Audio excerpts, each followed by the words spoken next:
rallies, bonfires, floats. Watch out for the Delta House float.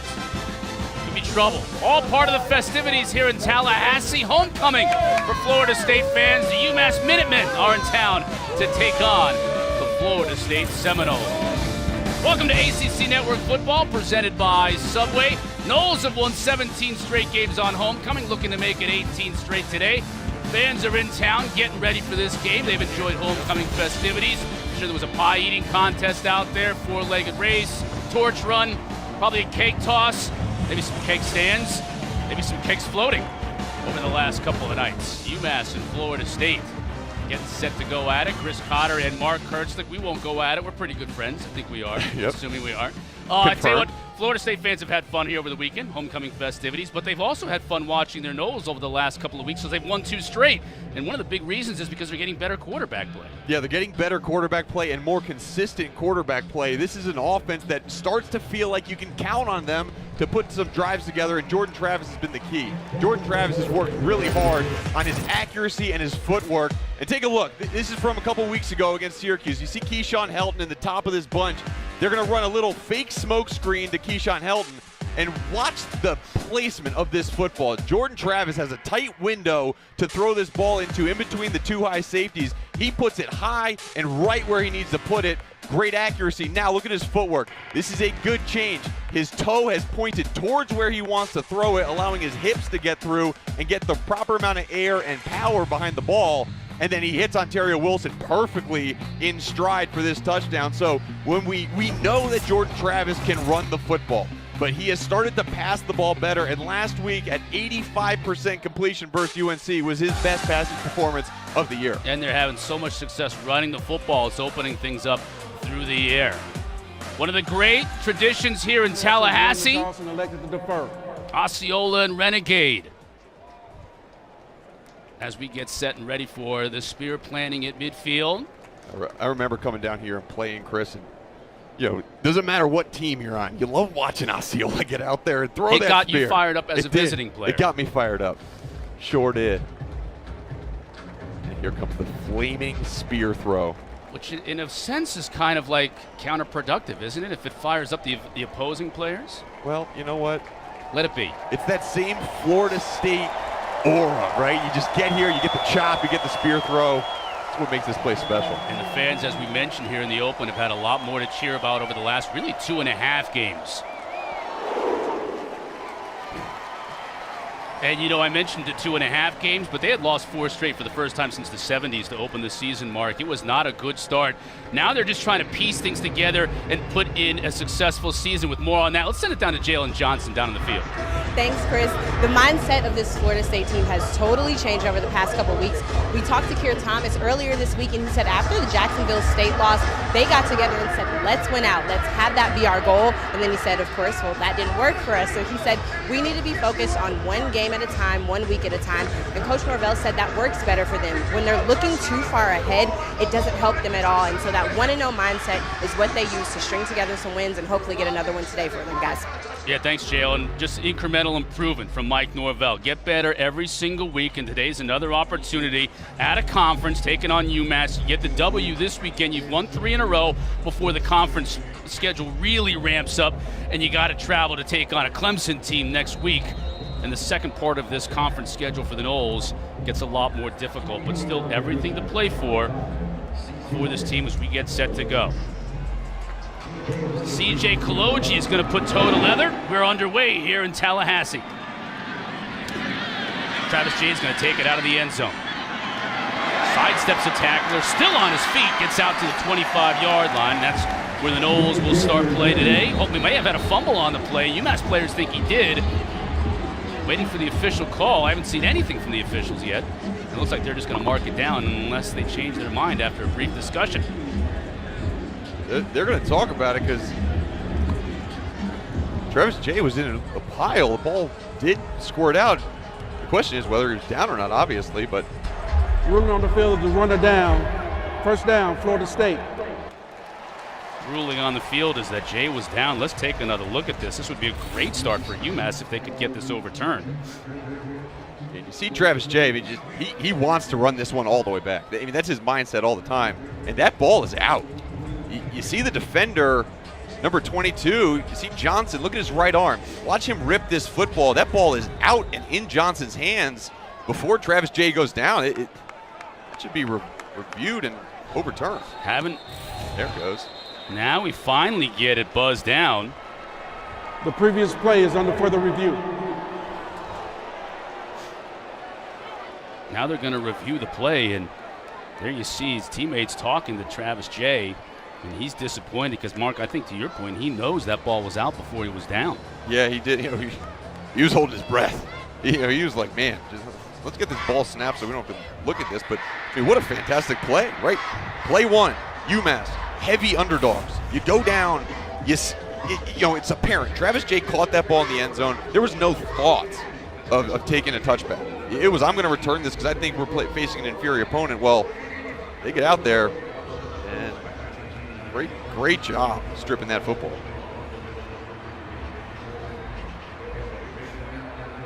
Well, I said left knee. It looks, that ball is out. Yeah, everything. Stripped and recovered. Yes. Jarrell Johnson made the play, and that's a huge special teams play.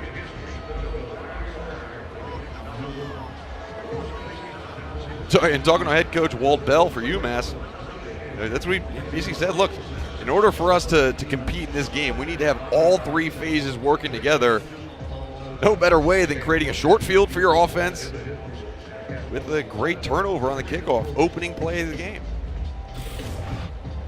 And when we talked to Mike Norvell too, Chris, the number one thing he wanted his team to do was start fast. They've gotten in holes every single game, even the games that they have won, down 10 last time out versus UNC, and it's not a way to start fast for Florida State. Tom Zamorski is our replay official today, and he's taking a good look at this one and in conversation with Marcus Woods, our referee there on the right. There's the football right there, and you can see Jay's, he's still up in the air with that ball when Johnson not only strips it but makes the recovery.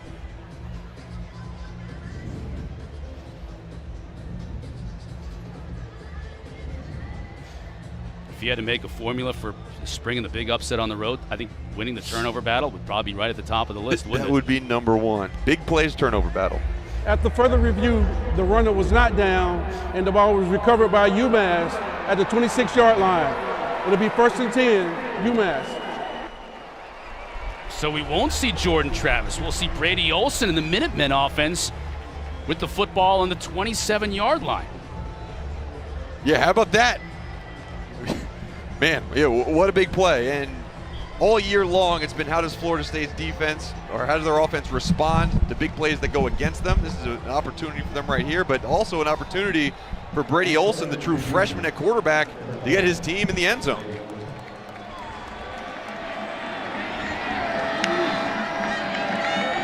Olson to give to Merriweather. He's a big back. Helmets come flying. Merriweather was able to pick up about 4 yards. Ellis Merriweather, 6'2", 225 out of Alpharetta, Georgia. And he runs like he's 6'2", 225. He has started to run behind his pads, lower his shoulders. He's a guy that you got to really bring everything to tackle.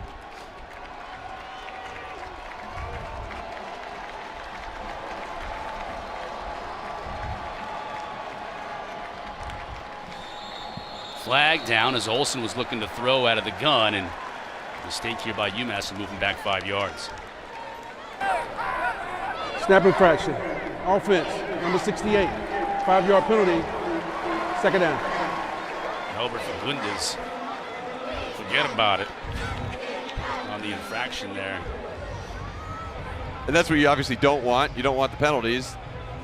Again, you're trying to beat a team that maybe is ranked a little bit higher than you, got more talent, but you also look at these formations. You got offensive linemen out towards the bottom of your screen, only 3 offensive linemen near the center. I mean, these kind of trick formations are other things that you can utilize your big players on the outside. Olson to throw, has time.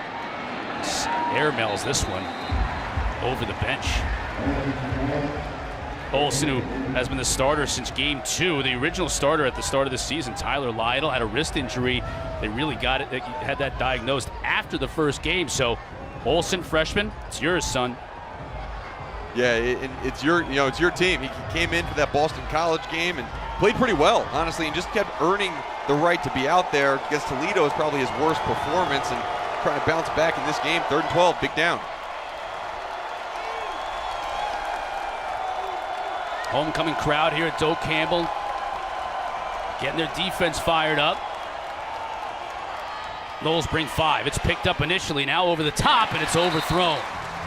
Tried to hit Dieke and just overthrew his receiver. It'll bring up 4th down. Yeah, and Kevin Knowles, the true freshman nickel back for Florida State, he was all over that route, and that's one of the areas that is going to be a point of concern for UMass, is how their wide receivers can gain separation in some of those 3rd and long situations where you have to throw the ball.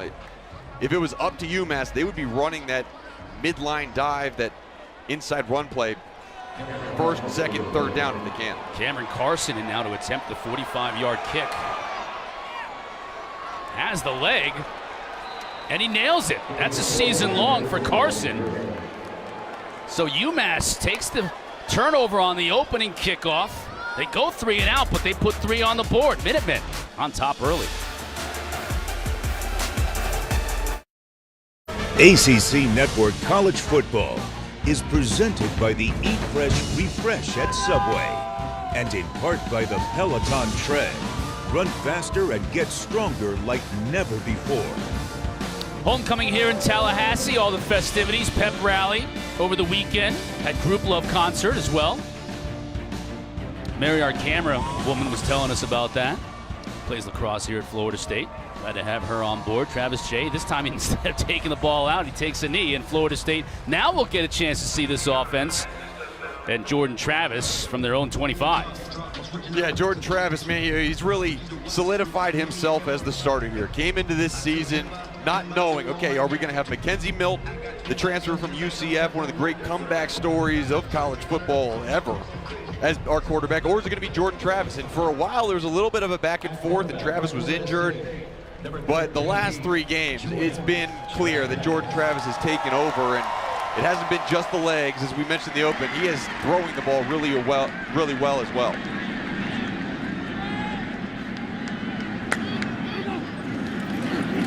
Looking to throw on the run. Now he'll run it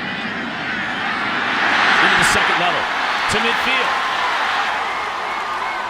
And out of bounds after a long run. Bryce Watts finally tracked him down, but Noles are in business in Minutemen territory. They started doing this last week. At 12 personnel, 2 tight ends in the game, and they went with the read option inside zone. Now they're running the speed option towards the outside, where he has the option to run it or throw it. Great job. Just pulling it down, seeing space, and getting yardage. 39 yards on 1st down. Now they give to Corbin. Rolls through a tackle, stays on his feet. Carries a tackler down to the 15. Big chunks for the Noles. And we mentioned the 2 tight ends, and we talked to Kenny Dillingham that says we get better angles on our blocks. And you see 87 working through there, getting a big block on the linebacker. That's Cam McDonald, the tight end. And they love having those 2 guys on the field. Both of them are on again, and Jordan Wilson and Cam McDonald, both effective in the blocking and the passing game.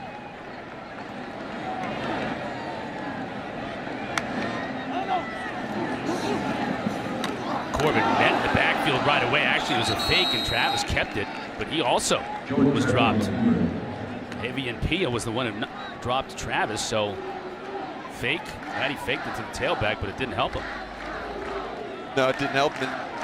The defensive line for this UMass team, it's probably their strength of their defense. They got some good guys up front. Billy Wood, 42. Avian P, number 0. You saw in that last play. Good pull by Jordan Travis, understanding that his running back was absolutely taken out. Now the throw over the middle. Incomplete. Dropped by Ontario Wilson.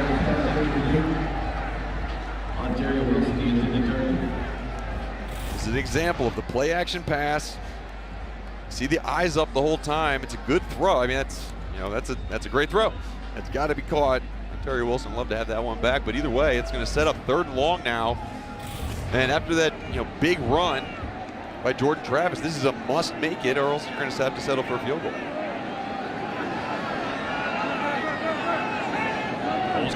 first down just outside the 5-yard line. Wilson motion. UMass brings heat. Gets it out to the tight end, McDonald. Shy of the goal line, but he'll pick up the first down. It'll be 1st and goal for Florida State. The Noles, Mark, have been great in the red zone coming into this game. They've scored on their last 10 opportunities, and I think more importantly, 8 of those 10 were touchdowns. Yeah, you're absolutely right. They're fantastic. They're second in the ACC in terms of red zone touchdown percentage, 14 of 20 on the season. And really what they like to do is they like to run the ball. They like to run the ball up the middle, or they get Jordan Travis rolling out to his right, finding a tight end or a wide receiver. They got the big tight ends in the game, 3 of them. Design run. Easy score that time for Jordan Travis. Red zone domination continues for the Noles. They take the lead. And you see why Jordan Travis has maintained that starting role and how his development is getting even better and better. First, you see the scramble run. They got them all the way downfield. Then the rollout completion on 3rd and 10. And really, it was a drop, too, that even put them in that situation. Great drive for Jordan Travis, efficient offense. And after that turnover on the kickoff return to start the game. Ryan Fitzgerald, the hero of the Noles' first win of the season against Syracuse with the game-winning field goal. Hits the PAT, and the Noles behind a strong running game all the way down the field, punctuated by Jordan Travis's touchdown. FSU up 7-3.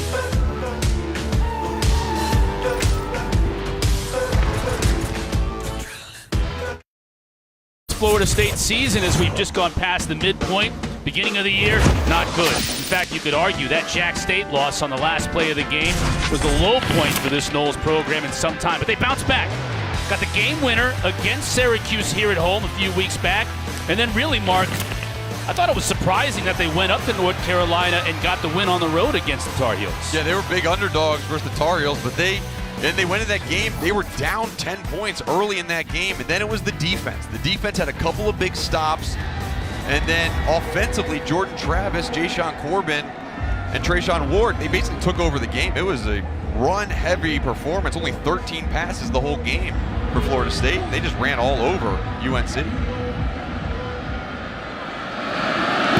Roadhouse will send it down to Eric Collins. Catches it at his 6. He's going to try and make something happen. Gets a nice return out close to the 30. You mentioned that the improving play at quarterback. When you look at what else Florida State has done, just in your mind, what's been the biggest differences here over the last really 2.5 games since the halftime of that Louisville game? Yeah, well, I think one of the big things has been penalties. Penalties were such a killer for Florida State. In the first 4 games, you look at the last 2 games, they've only had 8 penalties combined in those last 2 games, and you see the difference in the penalty yardage. And when talking to Kelly Dillingham about their offense, he said, we're scoring about 3.4 points per drive when we're not committing a penalty. When we have a penalty, it's more like 0.8. So we have to eliminate those penalties, and they're killing drives.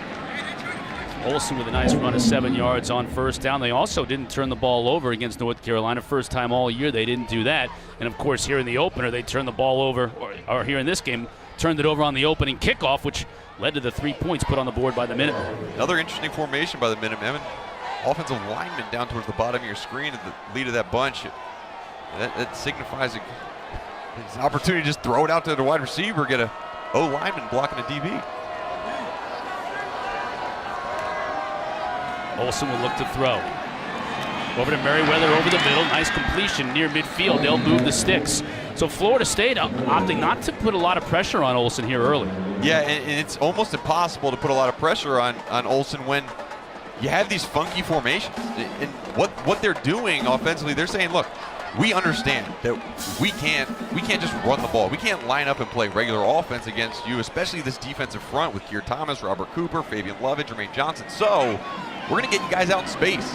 We're going to make you run sideline to sideline, and good job hitting the last pass over the middle. There are only 2 defensive linemen with their hands in the dirt. Now Olsen will look to carry. Gets it to midfield. Jermaine Johnson is there on the stop. Maybe just a yard shy. They'll mark him at the 49. Yeah, Walt Bell understands. He understands what this Florida State team is all about. He was offensive coordinator here in 2018. He's seen the guys in the locker room. He's seen them in the weight room. And he's seen his own guys too. And it's just, this is a growth program right now for UMass. And quite honestly, this is a great offensive plan versus a more physically dominant Florida State defense. Olsen with the pump fake. Didn't have an open receiver as he just had to throw that one out of bounds. O.C. Johnson was double covered on the outside. Yeah, that was, quite honestly, Brady Olsen, that was a good throw. He threw it out of bounds, which everything was covered. That's the one thing that's a drawback for that type of formation is that you're not getting a lot of good routes on the outside because these guys are covered up by offensive linemen. And I'm going to bring up 3rd down, and it was a miss on the last 3rd and long. A little short, 3rd and 7, 3rd and 8. Olsen will look to throw, trying to hit that wide out screen, nothing doing. Nice play by Kevin Knowles, the freshman. Let me just talk to you a little bit about Kevin Knowles. This is a guy, he came into this organization being highly recruited and highly sought after, but he has improved so much. See, he's moving over from the other side of the field into the slot. Great job of attacking the ball carrier downhill. And last week, he was lined up covering Josh Downs for UNC, one of the best wide receivers in all of college football, man-to-man, under the majority of the routes. And quite honestly, the true freshman, Kevin Knowles, he had a day against Josh Downs. He played fantastically, and continuing that today. George Georgopoulos, the punter for UMass, forces Travis Jay to call the fair catch, and Florida State will start now deep in their own territory on their 2nd offensive drive of the game.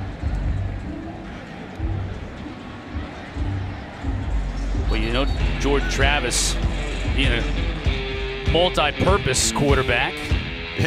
E.J. Manuel. Hey, you checking us out back in the studio, E.J.? You can do it all here with Florida State. He could. Christian Ponder, he was in my era, played against him a bunch of times, and obviously the great Charlie Ward, but Jordan Travis. And he's topping the list. How about that? 1,000 yards rushing. And I think the cool part you mentioned, dual threat. I feel like he's just become a dual threat. It used to be, man, take away the run, make him pass the ball. Now he's proficient at both. That's Ward on the outside. A good run down the left side. He's finally knocked out of bounds. Toafili, rather, at the 45. Ward and Toafili are like twins almost, just in terms of being that same style and same size back. I think Ward got away with a little bit of a hold right there at number 29, but either way, Toafili, good job making the most of it down the sideline. Didn't have a carry last week. See him back in the mix.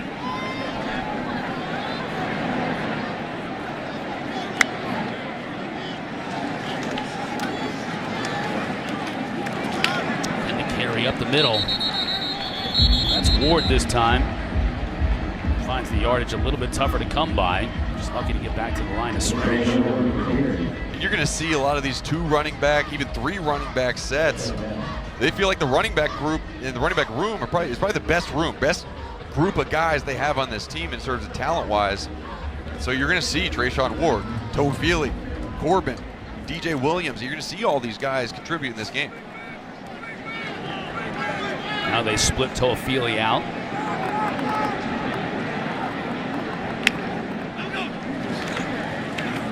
Give to Ward. Again, Sledding's tough in the middle of that line. Jarrell Johnson did a great job on special teams to open the game with the tackle there, forcing a 3rd down here. Yeah, another freshman linebacker for this UMass team. We talk about youth in programs. UMass 2 years ago, when Walt Bell got there, they were the youngest team in all of college football. And we talk about Kenny Dillingham and Mike Norvell. Last year, Florida State was the youngest team in all of college football. So both these teams are just, they're building. And they feel like once they get these guys a little bit older, a little more rhythm, more consistency out of them. Wilson in motion. A little pressure on the outside, but picked up. Receiver, that's Wilson out at about the 20-yard line, makes the catch. Big gain for the Noles on third down. They convert. Wilson's really been the big play receiver a lot in this year. Good job. We call this kind of, this is a post corner route. A little bit of a sail concept. Great job hitting in stride. Ooh, that looked dangerous. And Mesh couldn't quite connect, and Josh Wallace breaking that thing up in the backfield. It'll be a loss of about 2. Do have an injured player on the field. That looks like Avian Pia for UMass, who's down right there on the near hash mark. Minutemen staff will come take a look. We'll take a break. Florida State on homecoming, up 7-3 early.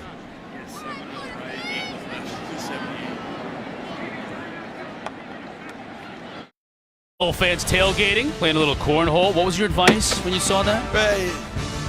The bags are slipping off the back a little bit too much. You got to sand the board up a little bit, get a little bit better grip. If you're going to play backyard Olympics, you got to do it right. Exactly right. No point in doing it. If you're going to be a bear, be a grizzly. As my dad always used to tell me. I've seen these guys over the years. Are the same 2 dudes, or you think they like bequeath the glitter to the next group? You got to imagine that no way that the glitter keeps them that young. Plenty of time to throw for Travis. Now he escapes the pocket, can't escape the rush though, and is sacked. Powell on the sack as Teray Powell got in there, and this is a fired up UMass defense. They are, and look at the defensive line. They do a good job of holding point, getting off blocks, and then the closing speed. Impressive closing speed by Powell. And is there anything better than seeing a defensive back wearing number 21? I mean, it just looks so right. With towels and whatnot hanging off him here in this stadium, although he's wearing the wrong colors for all the Florida State fans here. 3rd and 16. Little snap, handled by Travis. Now he's flushed out of the pocket. He'll look to run. Corbin's in front of him to give him a few blocks. Great moves downfield. And then football came out, and that's going to be ruled a fumble. It came out and came back about 5 yards. Corbin came back to recover it, but that's probably going to take out any chance of maybe going for it on 4th down here for Florida State. Absolutely, and I mean, you see Norvell having a conversation with 13 as quarterback, and we talked to Norvell about the amount of hits that Jordan Travis takes in the game, and he said, look, 1st down and 2nd down, you can run, but just don't get hit. 3rd down, sometimes you got to go for it. That one was a little bit too long. I thought he maybe should have slid. Fitzgerald sneaks the field goal attempt inside the left upright. And the Noles increase their lead to 10-3.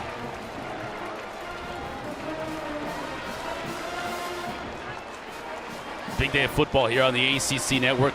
Still to come. 4 o'clock, Boston College in Louisville. Then at 7:30, it's our ACC primetime matchup presented by Geico.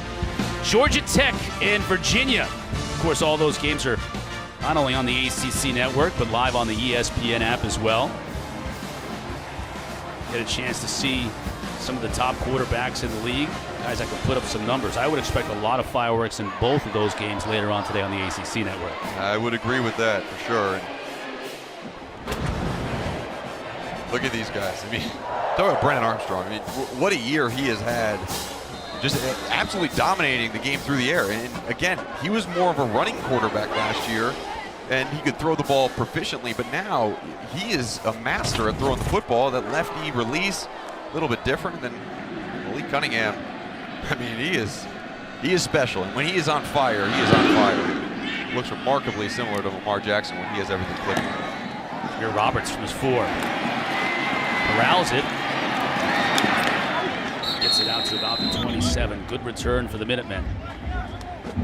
I'll tell you what, every time you get a return like that, you return the ball past the 25, or you stop Florida State and hold them to a field goal, or you get a fumble recovery on a kickoff. Those are all signals that are signaling to the UMass team, we have a shot in this game. And great job. I mean, great job by Walt Bell. I mean, his team believes that they can win this game, and every single time one of those plays happen, that belief grows, and that's something that Norvell's going to have to talk to his team. He's talking to them about starting fast. They have not started very fast on either side of the ball. Olsen will look to throw. Pick up about 4 yards. Zamar Wise, who's oftentimes playing quarterback on the receiving end there. Let's send it down to Jalen Johnson. Yeah, guys, you were talking about earlier how Coach Bell said they need to do the little things, little tricks and things to try to get them in this game. And when defense was coming off the field last drive, they were smiling, high-fiving each other, and they feel like holding Florida State to a field goal down here is a win for them.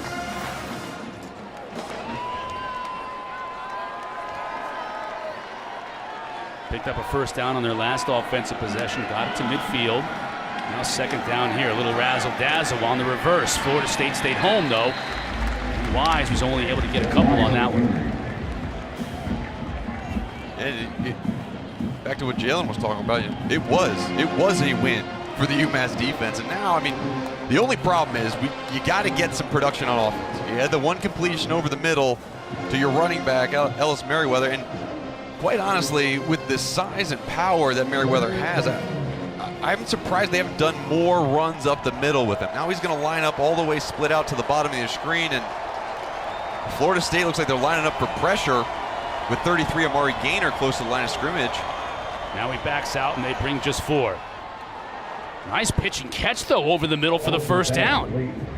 Give me all of that throw, Brady Olson. Okay, that was into a tight window.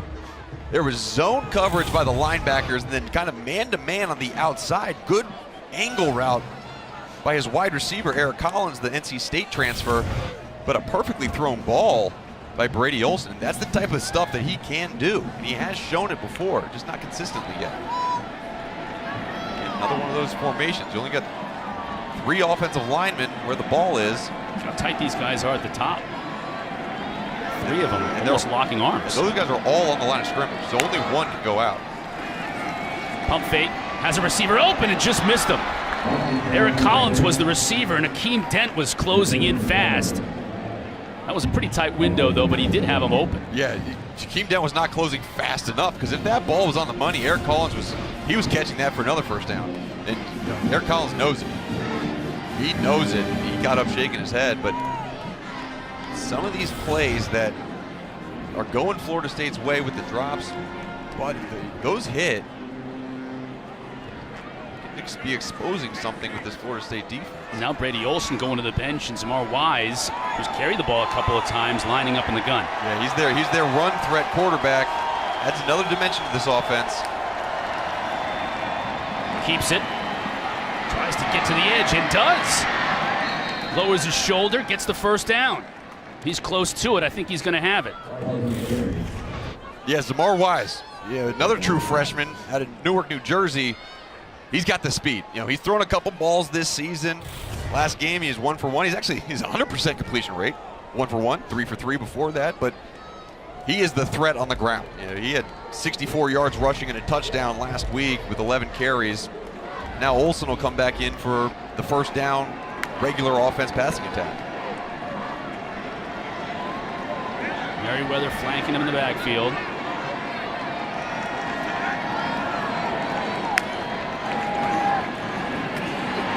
Can't be Merriweather, but that thing was blown up from the start. Yeah, Jared Jackson, number 48, he was right in the backfield immediately. They're excited about Jared Jackson. He was injured last week, transfer from Louisville. Good job getting in the backfield, but it's very interesting, right? We called the Florida State-Syracuse game a couple weeks ago. They felt like they couldn't really run the ball versus Syracuse, and they ran a lot of these screens out to the outside. Very similar formations to what we're seeing from UMass, who probably doesn't feel like they can run the ball on the inside versus this Florida State defensive front. Fast-moving first quarter now, ticking down to about a minute. Merriweather back in motion into the backfield. Olson to throw. Intercepted! Oh no, it was dropped! Oh my goodness. Jarvis Brownlee saw that big red patch of grass over here known as the end zone in front of him, and he couldn't bring it in. Oh, Jarvis Brownlee. Wow, okay. That's going to be a tough one, and he's not going to hear the end of that probably, but again, it's some of these timing routes. They lined up in the bunch, exploded out of the bunch, 2 guys going to the flat, and one of the problems Brady Olson's had is he's seen wide receivers open, but he hasn't looked to where he's throwing the ball out in front of him to lead them. That one was another pass right to a defender. Now 3rd and 12. Empty formation. over the quarterback's head. Olsen's just going to have to throw this one away. That play and the timing was completely blown up by the fact that Olsen couldn't bring in the shotgun snap, and Jackson was right in the backfield immediately, forcing this punt. You see Jared Jackson again. We call his name again. Jared Jackson is listed as a backup defensive lineman. However, what he can do, you've seen in the last two plays, anytime that a Fabian Lovett or a Keir Thomas or Jermaine Johnson needs a rest, right? Because these guys play a lot of snaps at that defensive line position. He can come in and make a huge difference on that defensive front. Georgopoulos to punt. Travis Jay with another fair catch at his own 5-yard line, and Florida State will once again have to scrimmage from deep inside their own territory. 150 yards of total offense, though, so far for Florida State, and a great majority of it on big chunk plays on the ground. Yeah, big chunk plays on the ground, whether it's Jordan Travis or we saw Trayshawn Ward do it as well. Toafili had a big run. You're right, yep. They've run for 200 yards in all but one game this year. So, I mean, that is their bread and butter, man. Which is unbelievable. I mean, that's unbelievable, especially because, yes, they are a running team, but it's not the triple option type running game where they're only running the football. They break up those long gains. Corbin and Toafili now both in the backfield. Corbin slides off the hip of a would-be blocker. Right, Powell brings him down, only a gain of 1 yard. And the penetration, right, by Massachusetts, been impressive. These guys understand that we're not going to just match up and body these dudes. They're picking gaps, they're firing through the gaps, and it disrupted the Polars on that last play. Just a minimal gain, and that's not something we saw last week when Florida State played UNC. Those went for big games, so credit to UMass defensively for getting upfield, breaking up those pulling guards. Give to Corbin again. This time he hits a big hole and takes it into the next level. It'll bring up 3rd down and short. And that will presumably be the final play of the first quarter. It will be.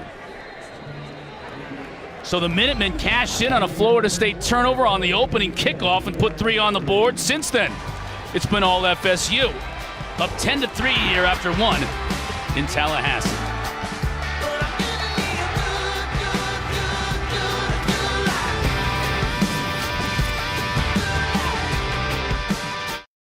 Hoop season right around the corner. Our Nothing But Net men's season preview show Tuesday night at 8 o'clock. Mark, see that crew there on the bottom left? They're like you and I were on like August 22nd. They're foaming at the mouth for basketball, and the preview show is on Tuesday. First down here for the Noles. This is going to be another first down.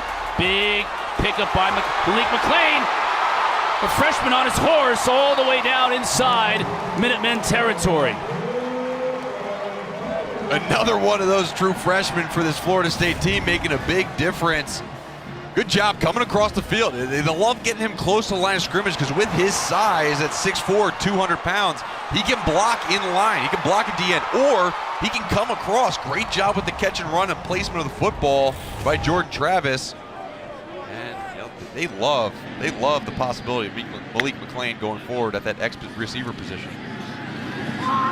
Travis looking to throw, has all kinds of time and just can't quite hook up with Keyshawn Helton. Malik McLean, we did their spring game for the Noles, and he was an early arrival along with Joshua Burrell. Burrell's been banged up all year, but McLean, that's just his 9th catch of the year, but he's giving Florida State fans glimpses of what they can expect in years to come. Yeah, he is, and he was phenomenal in the spring. And he was fast and used the deep ball. And we talked to Kenny Dillingham about, hey, you haven't used him that much. He said, man, think about this guy. He's come out of high school, and then he goes right into this program. His body has never worked this hard for this long, and they can get 1 or 2 or 3 good plays like that last one out of him per game, and they're going to utilize it. Corbin looking to break tackles and break several of them. Gets about 7 or 8. Josh Atwood finally there to bring him down, but it'll bring up 3rd down and 2 for this Florida State offense.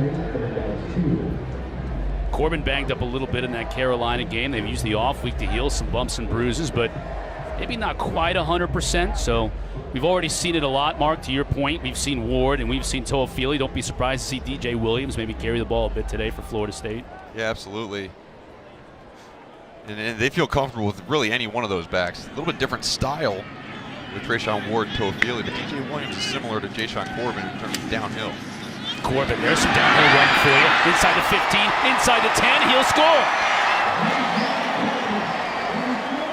Well, he didn't look too banged up on that one, Chris. Great run by Jayshawn Corbin. Good blocking by the offensive line. And when we talk about Jayshawn Corbin, I mean, he's been averaging 92 yards per game and 7.4 yards per rush. I mean, that is out of control, unheard of. I mean, they are really their two running backs, Jayshawn Corbin and Trayshawn Ward. Both are right around that 7.4 yards, which are both tops of the ACC in terms of yards per carry average. Fitzgerald perfect on the PAT. Florida State's 5th play of 25 or more yards on the day. This one ends up in 6. Corbin, his 5th of the year. All Knowles. The ACC's Committee for Racial and Social Justice, in conjunction with its member institutions, have identified this week as ACC Unity Week. As part of this initiative, members of UMass and Florida State, they join one another on the field to demonstrate their commitment to seeing each other as equals and treating each other with respect and dignity at all times. Recognize that our differences don't divide us, but make us stronger. And you got to see the Minutemen and the Knowles before the game, locking arms. Always good to see. Parker Grodehouse kicking off for Florida State. Let's see if Jameer Roberts wants to take this one out. He does not, and it'll be a touchback. Take a look at Corbin. And he's sitting right next to Wilson, right? One of his lead blocking tight ends. I mean, these guys, they're starting to get that feel. I mean, it's been a lot of the big plays, the big runs that we've seen over the year for Corbin. Last week it was more, look, we're going to pick up clips of 6, 7, 8 yards on the ground, sustain more drives. What that led to is the time of possession difference was huge last week. You know, this week, a little bit different opponent. You can break off some of those big runs, but either way, this run game for Florida State, other things have been lacking at times, but that has never gone away. Jamar Wise backing with the shotgun. Eludes one tackler, couldn't elude Robert Cooper though. At 6'2", 335, it is difficult to get away from Robert Cooper.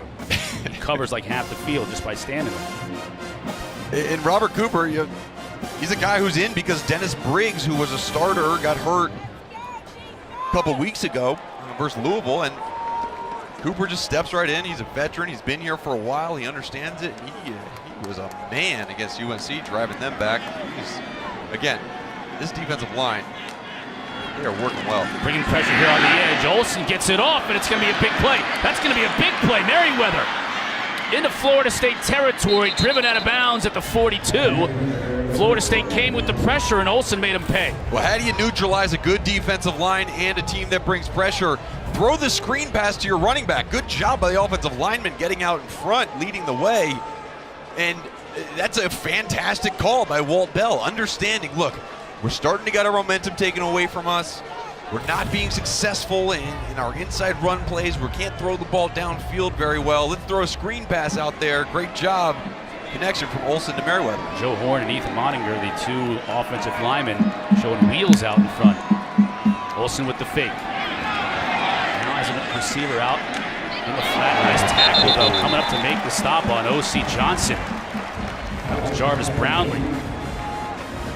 Yeah, good open field tackle by Brownlee. Good job of Brady Olsen zipping the ball out there. We talk about this, the defensive front for Florida State. They are very, very good. And you're going to get some guys drafted in the first round. But the secondary, Chris, they've started to kind of find their rhythm. They have the right guys in the right positions now. It took them a little while to figure that out, but they feel like over the past 2.5 games, they really got their guys in there, and they've been playing much better. Now again, spreading out the Knowles. Olsen keeping. He's dropped after a couple of yards. Robert Cooper again on the tackle. And good pull read because Jermaine Johnson for UMass was taken out by Derek McClendon. That's what the crowd reacted to after that hit in the backfield. And now we got 3rd and long again.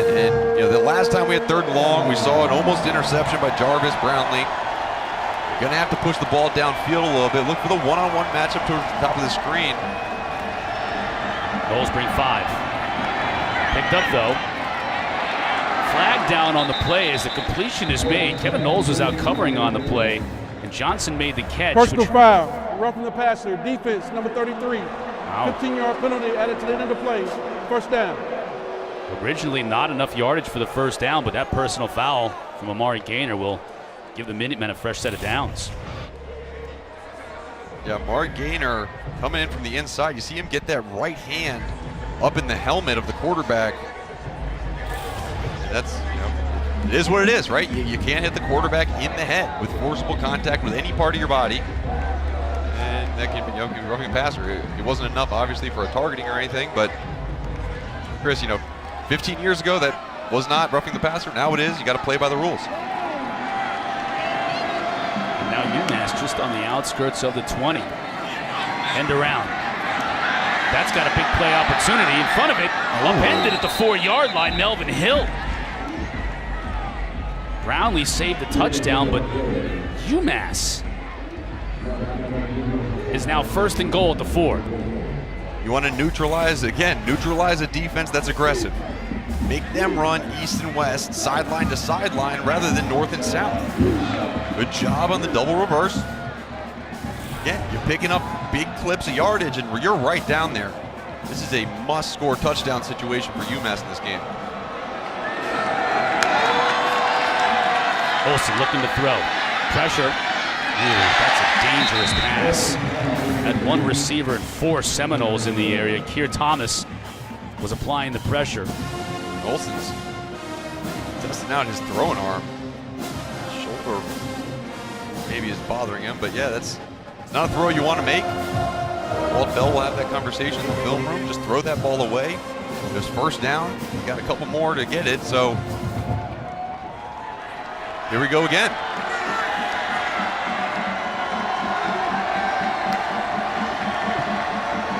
Unbalanced formation, everybody to the left side of the screen. That means number 14, the tight end, is ineligible to go downfield, so he's just a blocker.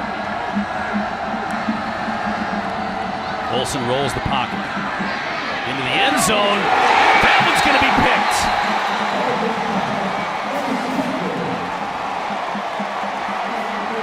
And there you see Walt Bell, who knows this is a process with his freshman quarterback, as Jamie Robinson, transfer out of South Carolina, makes the pick. And that's frustrating for Walt Bell. Great for Florida State defensively, but frustrating for Walt Bell. Knowles turn the Minutemen over in the red zone. They lead 17-3.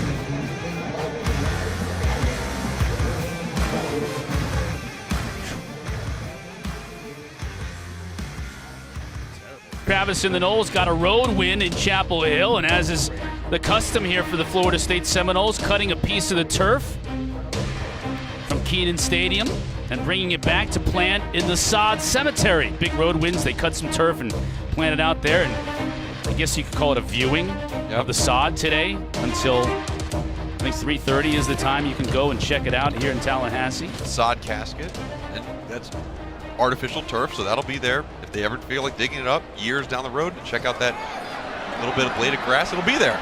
Travis, now this is what he does so well. When the play breaks down, he picks up yards on his own, and he picks up a 1st down. Yeah, he does that really well, and it was good coverage on the back end by Massachusetts, and so that was a necessary pull and run. Dillingham wants that next progression for him to be able to just feel comfortable in the pocket, right? If guys are covered, then that's one thing. But if guys are not covered and routes are still developing downfield, Dillingham wants his quarterback to just feel more comfortable in the pocket, stay in there, continue to make his reads downfield. But it's nice to have that in your back pocket. And when you pick up a 1st down, on 1st down, run out of bounds. Save yourself the hit. Yes. He has 33 carries in the last 2 games, Mark, so as long as you run smart, that's what Coach Dillingham's looking for. Run up the middle. That's Ward. Give him about a yard. You know, he mentioned, it was interesting when we were talking to offensive coordinator Kenny Dillingham about Travis and taking hits. He said, watch Kyler Murray at the NFL level. He's brilliant at not taking big hits. And Murray is so diminutive in size, he can play at that level with NFL linebackers and DBs trying to take his head off, but he knows how to do it. Yeah, and Murray's great at it. Yeah, that's a great example that Coach gave, because with that, with his stature, you just think, oh man, one hit, he's going to really just get it. But he is so good at just absorbing hits he does take and then going down and avoiding hits he doesn't have to take. Ward stiff arms at midfield, stays on his feet. Big run by Trayshawn Ward. It took Teray Powell to bring him down, but not after yet another big chunk gain on the ground for this Florida State rushing attack. That's 23 more. Man, that just looks good. You just look at that run and you're just like, man, that's a very good running back. Understands the lanes, hits the right hole, breaks the tackles. They're doing something right, coaching up these guys, these running backs from Florida State. Look at that rushing yard disparity right there, 183 to 37. Mentioned the Noles, one of just 11 teams in FBS to run the football for 200 or more yards in 5 games, and they're on their way to 6 as we get a flag on the play. This looks like a face mask. Personal foul, face mask. Defense, number 42. 15-yard penalties added to the end of the play. First down. Billy Wooden guilty of the infraction. 15 yards that UMass does not need to give Florida State. Yes, he just reaches out his hand, tries to bring down the running back. Good call by the officials. Only a face mask, extra 15. And the last couple plays, you've seen that formation where the running back's in the pistol or beside the quarterback and tight ends are in the backfield. They lived in that formation versus UNC a couple weeks ago. Now he got the tight end in that same backfield spot, but 2 running backs in the backfield. They sent Toafili out.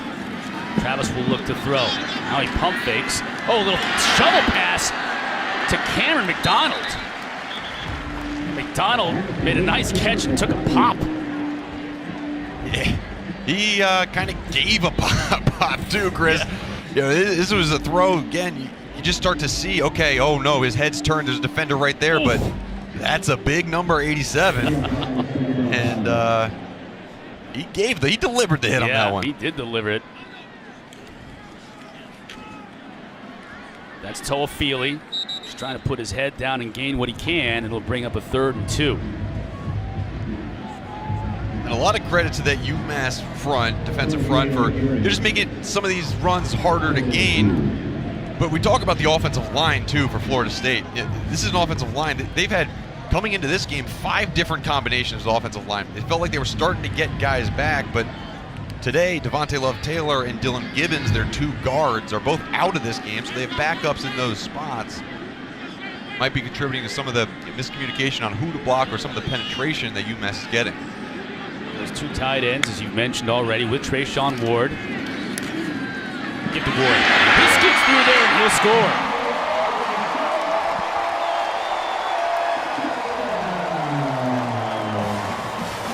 Great vision. Absolutely phenomenal vision by Trayshawn Ward. And good play design by Kenny Dillingham. He talks about creating longer surfaces, more surface area of the line of scrimmage, meaning the offensive linemen, the blockers. Created that to the right side, and then Trayshawn Ward just cut back to the left side where fewer defenders were. Easy touchdown. The Noles have gone over 200 yards rushing on the day. Fitzgerald makes it 24 to 3. They average 207, sitting on 206, and we're just in the second quarter. Ward, Corbin, Toafili, Travis, all getting it done on the ground today.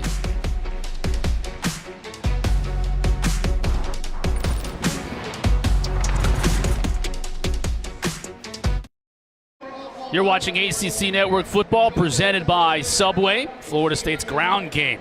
As we have seen all season long, just continuing to do what they've done so impressively. 24 to 3 our score with 6 minutes left to go in the first half here at homecoming, where we will not see a homecoming king and queen at halftime. We'll see a chief and princess. Yes. Sticking with the theme.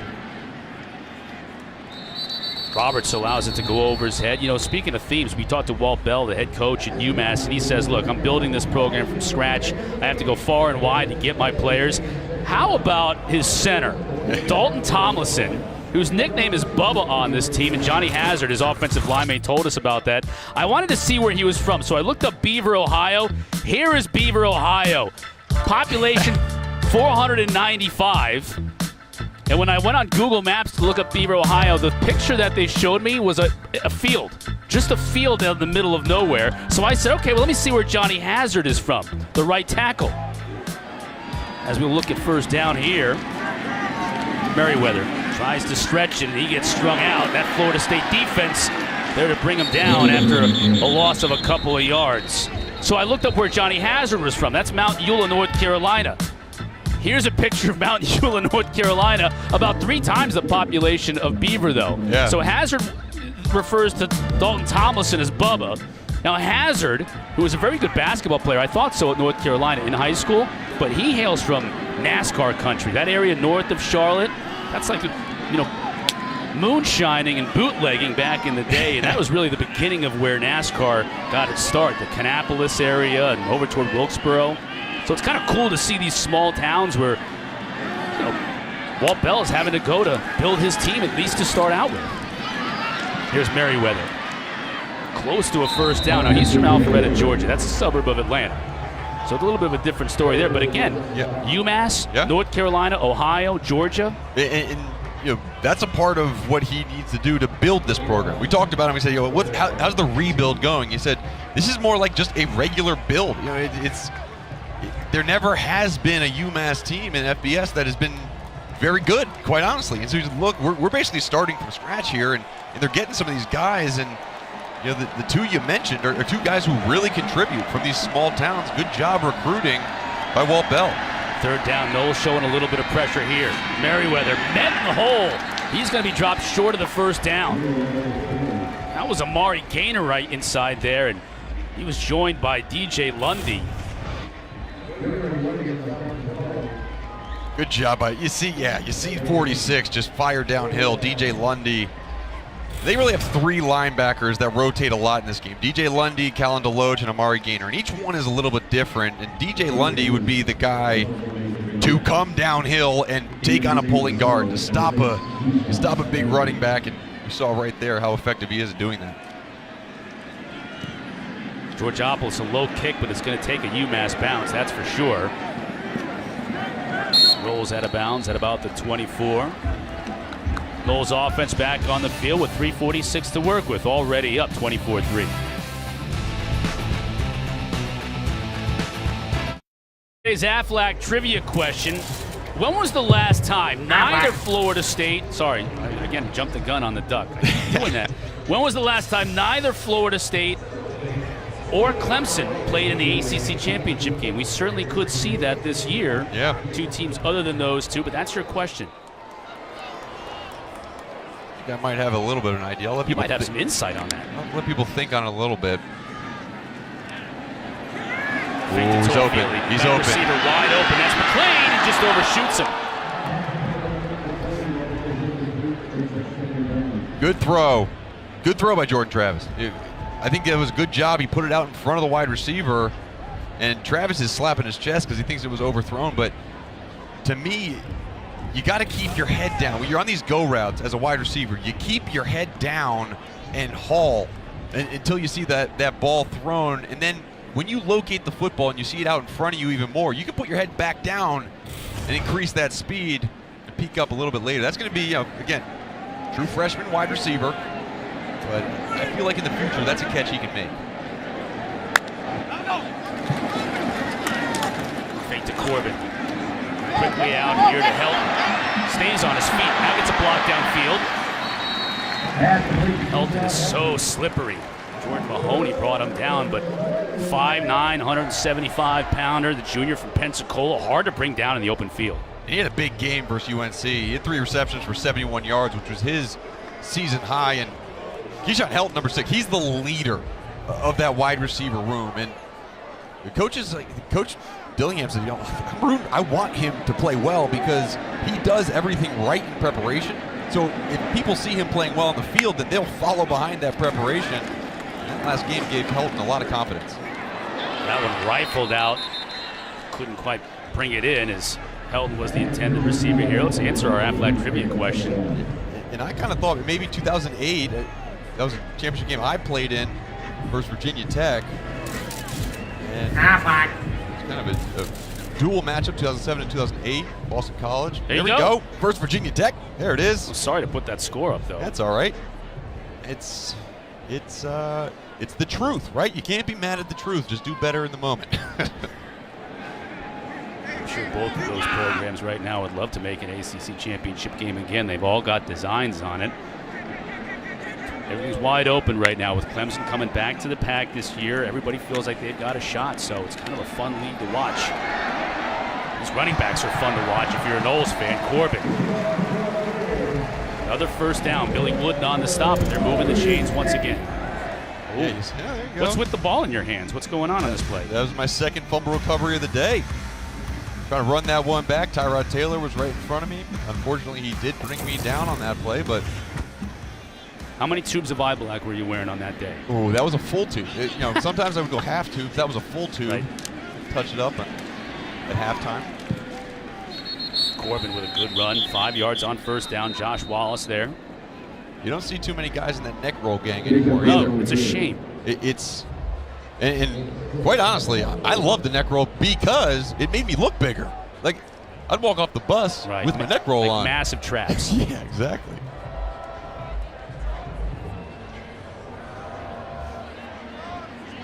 Second down and 4. Clock winding down to 2 minutes in this first half.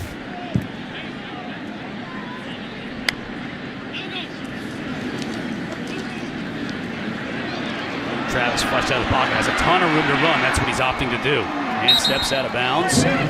First down, Knowles.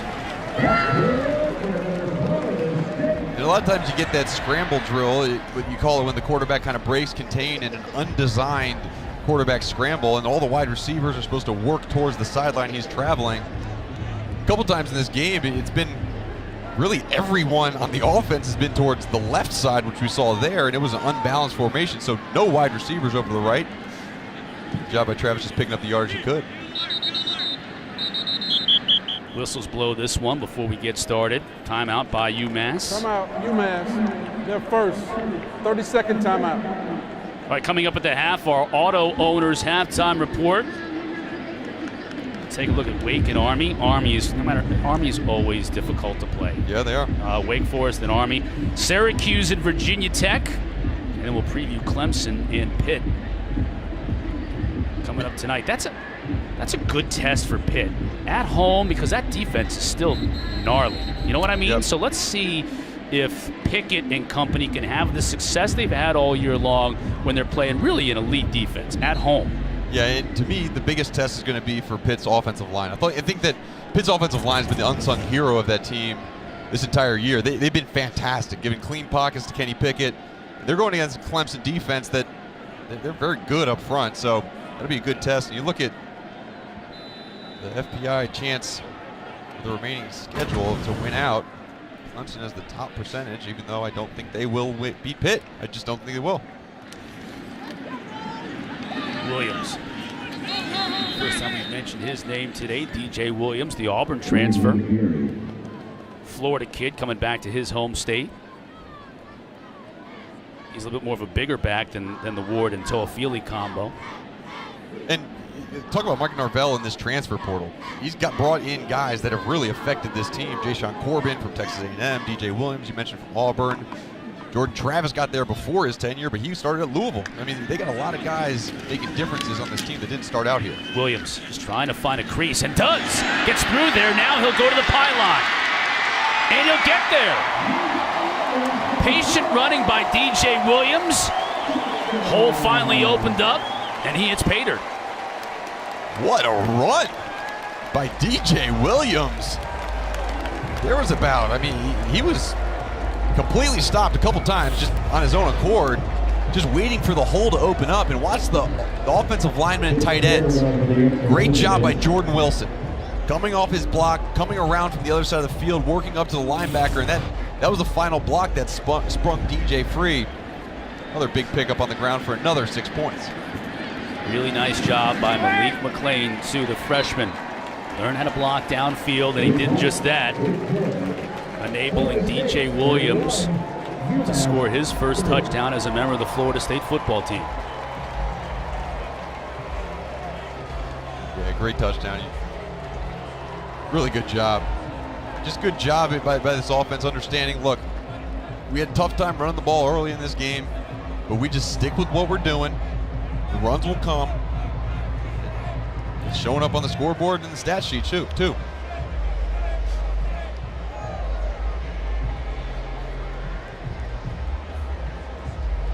Minute 13 in this first half. If you're Walt Bell, what are you thinking here with that just over a minute? Yeah, I'm thinking right now, first of all, you can't turn the ball over. I'm going to hand the ball off to Ellis Merriweather. I'm going to throw a screen pass maybe to start off this 2-minute drive, see if you get some yardage. But this is a situation where you don't want to make things worse. Wouldn't be surprised if you see number 6, Zamar Wise, come back in this game. Do a little zone read option plays with him at quarterback. Missed. Ball falls off the Teak Roadhouse. Rather than kicking it like Super Toe style. If you lined up that football, if you had Super Toe back in the 70s, if you line up the football like that, you can kick what was the equivalent of a 175-yard field goal. Anybody who had Super Toe in the 70s knows exactly what I'm talking about. That's amazing. Okay? Yep, down again. Roadhouse, what's going on with that tee? Yeah, now we get a holder. Yeah, there you go. Jerry Jones comes in to hold it. Let's see how this affects Roadhouse. As you know, Jameer Roberts is going to want to. I think he's going to want to try a return here with just a minute 13 left to go in this first half. Pretty good leg though. Here comes Roberts from his own end zone. Stays on his feet. He's got a return here. Out past midfield before he's finally brought down. Okay, 1 minute and 2 left to go in this first half, so UMass now in a little bit of business. Well, this completely changes the mindset for Walt Bell now.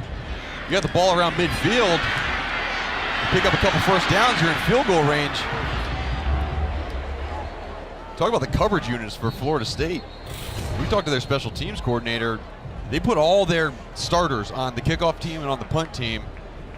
And sometimes that leads to guys being a little bit gassed. And good job by DJ Lundy just tracking down the ball carrier, making a touchdown saving tackle. Olsen will look to throw. Pocket collapsing over the middle, has it complete. That'll be a first down. O.C. Johnson on the catch. 2 timeouts on the board for UMass.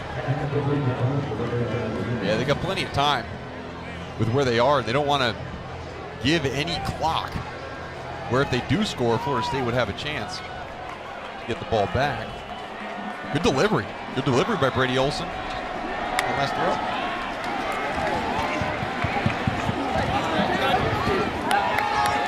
Down the sideline, airmailed that one.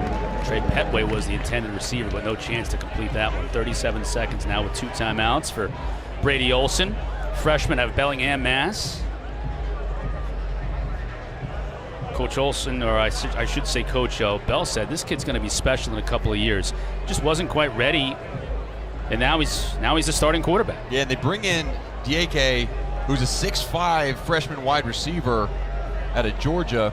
You see him lined up right there in the slot. He could be a potential deep threat.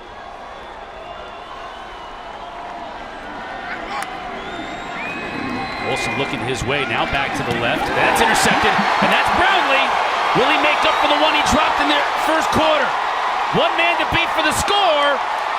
Touchdown, Florida State.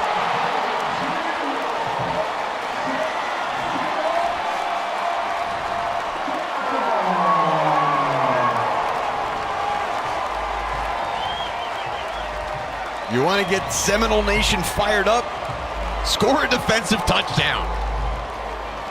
Great job by Brownlee. And that one, again, thrown right to him. Bad decision by Brady Olson due to the pressure he was under.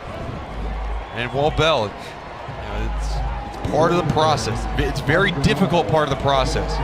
But when you identify a player that has talent, it could be the future of your team, you put him in these positions to make some plays, and just the inexperience leads to picks like that. And Walt Bell said, look, I really got to manage, because I want him to get better. I want him to improve. But still, you got to be careful with the fragile confidence of some of these young players. And this pass on the outside is supposed to go to the tight end. First of all, it's late, and it's towards the outside shoulder where the defender was.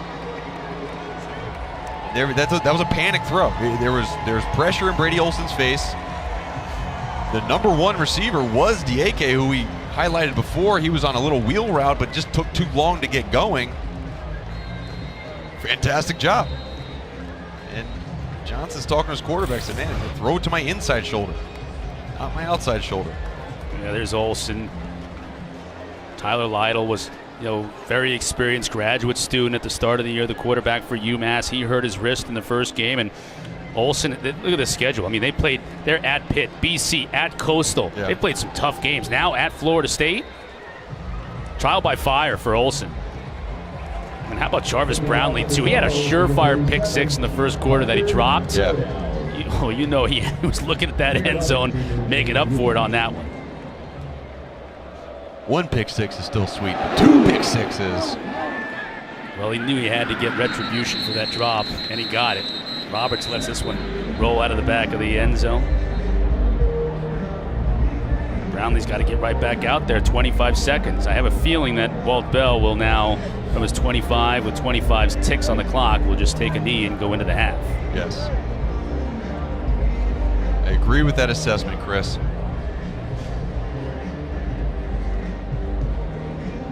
And Walt Bell, when he gets his team into the locker room, there are some good things that he can point out to these guys, especially the big guys up front. Offensive and defensive line, they've held up enough at times, and Samir Wise back in at the quarterback, what maybe we thought they were going to do last time out, but that big kickoff return changed the mind of Walt Bell. Clock run out.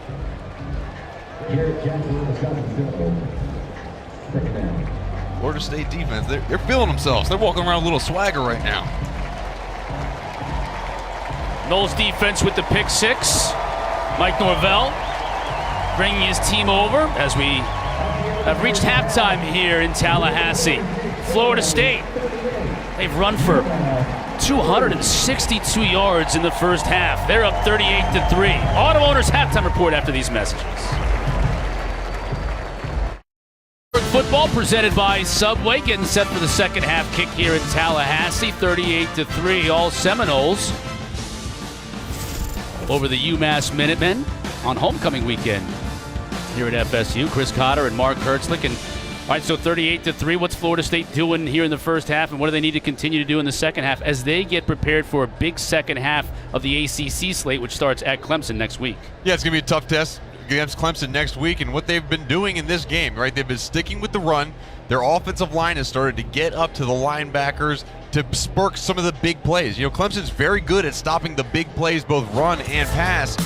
However, last week, Clemson had trouble with Sean Tucker and the run game for Syracuse. So it's going to be Florida State's offense and Kelly Dillingham's mind of putting together a game plan of let's attack with the run, attack some perimeter stuff to get the defensive linemen who are such good pass rushers moving early, and then the play action downfield. And you look at the stats from this game, it's been dominant. 262 yards on the ground. They're going to need to have an explosive ground game as they move forward in this ACC lineup. That was our Subway game refresh. And it has been a dominant performance by Florida State as we are underway here in the second half on a gorgeous day in Tallahassee. And enjoying that day is Jalen Johnson down on the Sunsplash field. Jalen? I am sunny as always. I talked to Coach Norvell at half, and I asked him, even with this big this big lead that they have, is there something that he wants to change? And he was like, absolutely. He said he wants his defense to be more prepared for those unique formations that UMass is giving to them. But he said he is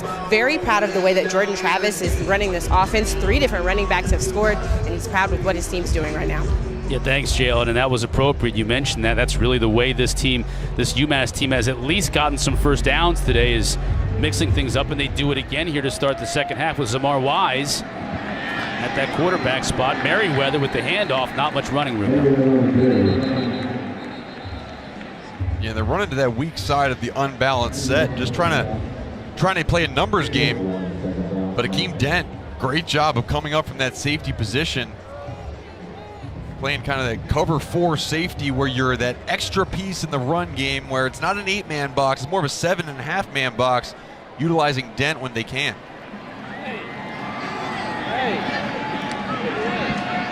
Wise to throw.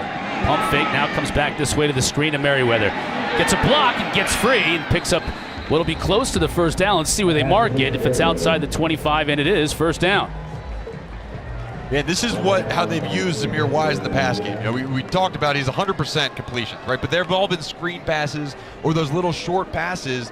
But you know, you just look at Wise in the threat that he poses. Very similar to the reason why Jordan Travis is starting for Florida State, because he has that ability to create another run threat on the ground, and then he can complete some of these shorter passes. Again, line up in another unbalanced formation. Now it's going to be the slot receiver who is covered up and can't go out for a pass.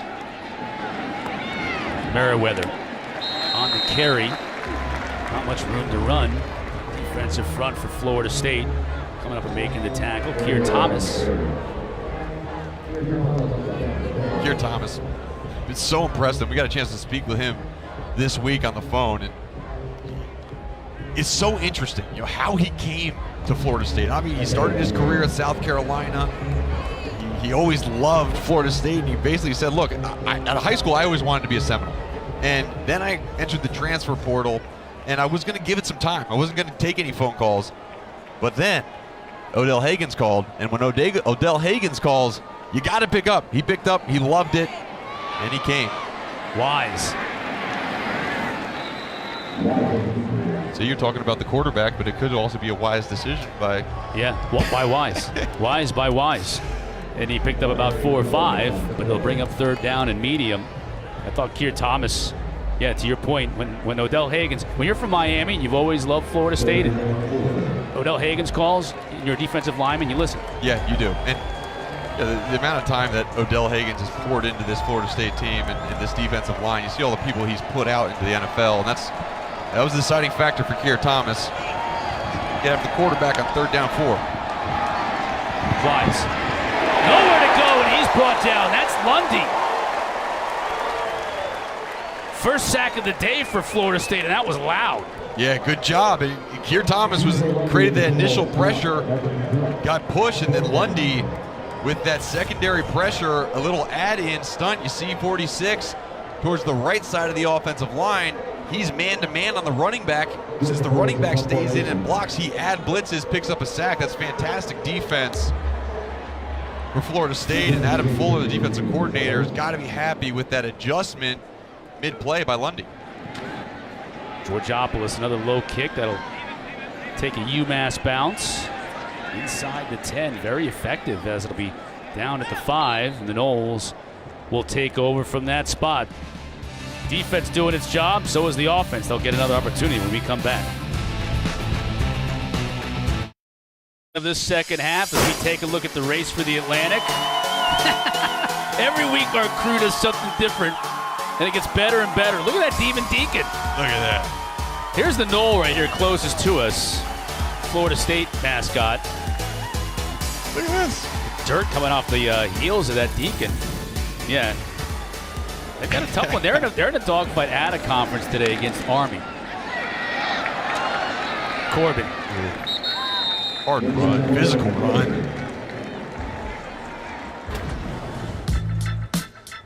Here you look at this Atlantic.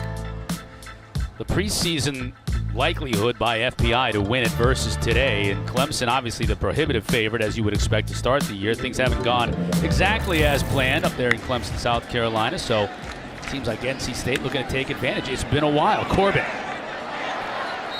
bounces it, gets tackled out of bounds. Some of the Seminole fans may have wanted a flag on that one. Didn't get it, but Corbin hobbling a little bit as he comes back onto the field.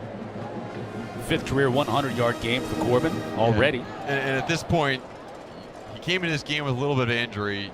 He's limping a little bit now.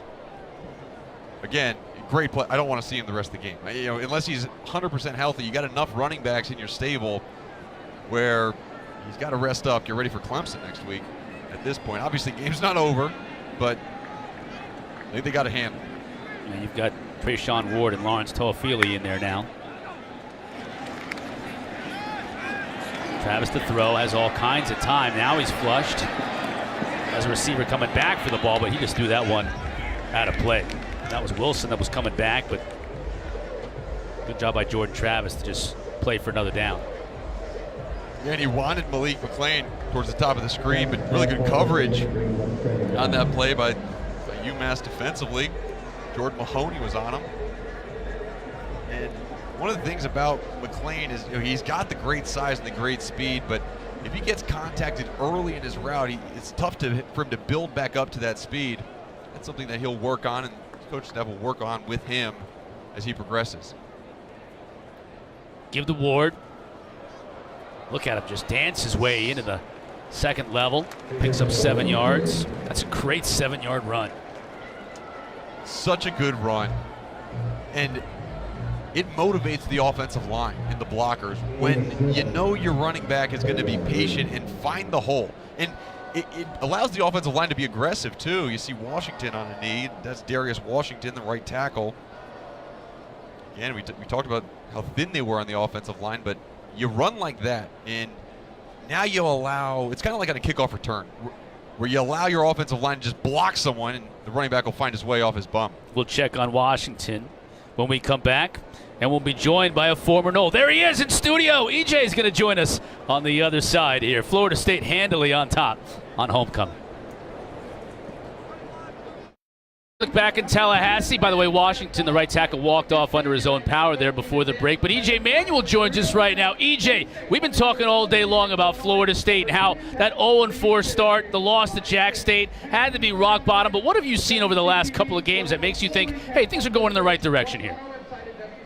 Yeah, well, first off, Chris, I think Florida State's doing a great job with running the football, and that's pretty obvious. Jordan Travis being the main culprit of that. I think this team goes when he goes. Also, I think they're limiting the penalties. A lot of times when Florida State has had trouble in the past 3 or 4 years, it's been those bonehead mistakes, those penalties that kind of shoot themselves in the foot. They'll have a big gain on offense, and then they'll have a holding penalty bring it back, or they'll have a late hit, things like that out of bounds. So I think they're limiting that part. And I just like what they're doing. They're playing with a lot of confidence. Nice catch by Helton on that last play flag, so we'll check on the marker. I think this might be an offensive pass interference. Offense, number 11. 15-yard penalty, 3rd down. It is, and we're moving back, and we've seen EJ, Malik McClain, and some of these younger players too, that the future of the program is going to be based on having success today too. Yeah, absolutely. And I think the more opportunities these young guys get, the better they're going to continue to be. And that's why I think this game right now versus UMass, yes, it's going to probably be a blowout, or I'm hoping it's going to continue to be a blowout. It's good for them right now. This is going to add to that confidence factor, and I really think this is what that Florida State team needs. When you have the season that they've had, you start off hot versus Notre Dame, a game they could have won and almost did, and then the following week you lose to Jacksonville State. I think a lot of people are probably thinking, oh, FSU is not going to be any good. But now the fact that they battled back, they beat a solid UNC football team, beat another team that's really good. So tonight, this should be another pillar in that confidence level for them. Well, apparently you can have an announcer's jinx from the studio, because right as EJ was talking about no penalties to get that offensive pass interference that ends the drive. But, and I think too, we talk, I know you're a quarterback, former quarterback, but you know all about all football, right? How impressed are you with the defensive backfield of Florida State recently? In the past 2 games, they found the right guys to be in there. And, I know you watched it, right? That UNC game, Josh Downs, he's an unbelievable wide receiver. And whether it was Jamie Robinson or whether it was Kevin Knowles on him, he played really good man-to-man coverage on him. Yeah, absolutely. Absolutely, Mark. And those guys played, again, with confidence. so much of the success of that program starts with confidence. And when those players have it, they're going to be hard to stop. Look, these are some of the top guys, not just in the state of Florida, but in all of the country. You talk about that game versus North Carolina. Not just the DBs played great, but I thought the defensive front did a really good job of keeping Sam Howell in the pocket and kind of keeping him at bay. Jermaine Johnson, obviously one of the top dogs in the country. He's playing great. And then Amari Gaynor also at linebacker, just kind of being that center force that you need on that defensive side as far as the leadership qualities and making sure everybody's lined up in the right spots. EJ, one of the things when we were talking with Jordan Travis earlier in the week, he talked about how important it was for Charlie and for you and the other quarterbacks to being in conversation with him. How often do you do that, and how important is that for you to make sure you pass that on to the next group of guys that are coming up?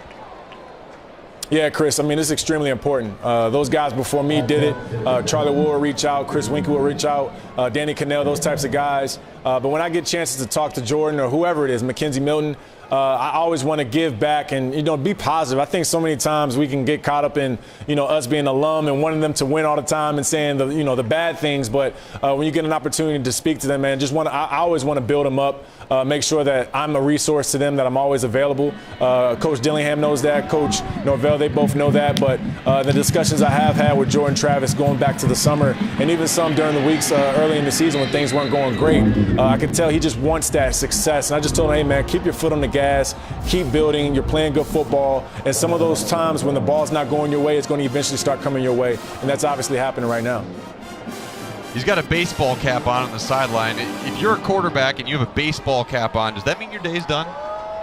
You think he's more than likely, Mark. And you and I both NFL guys. Sometimes you come to the sideline and have a hat on in between drives. But I think if your cap's on right now, and I can't see him, but I'm assuming if his cap's on right now, another QB is probably going to get in there and play. It's a blowout. Yeah, probably. Yes, we talk about the progress of Jordan Travis and developing in his route reads and reading defenses. He's always been great on the ground. And he's better than you on the ground now. He's passed you in the rushing yards. So when you look at all the guys he's passed, you and Christian and Ward, did you feel some type of way he passed you, or are you just happy for him? You're happy for him and the team. Yeah, I'm absolutely ecstatic for him. A lot of times I was trying to throw the rock, so that might be why he has me on the ground game. But in all seriousness, man, I think Jordan's growing. I think he does deserve more opportunities to throw the football. I know the offense is kind of based around the run game, and when he has success, is obviously with his legs. But he can throw.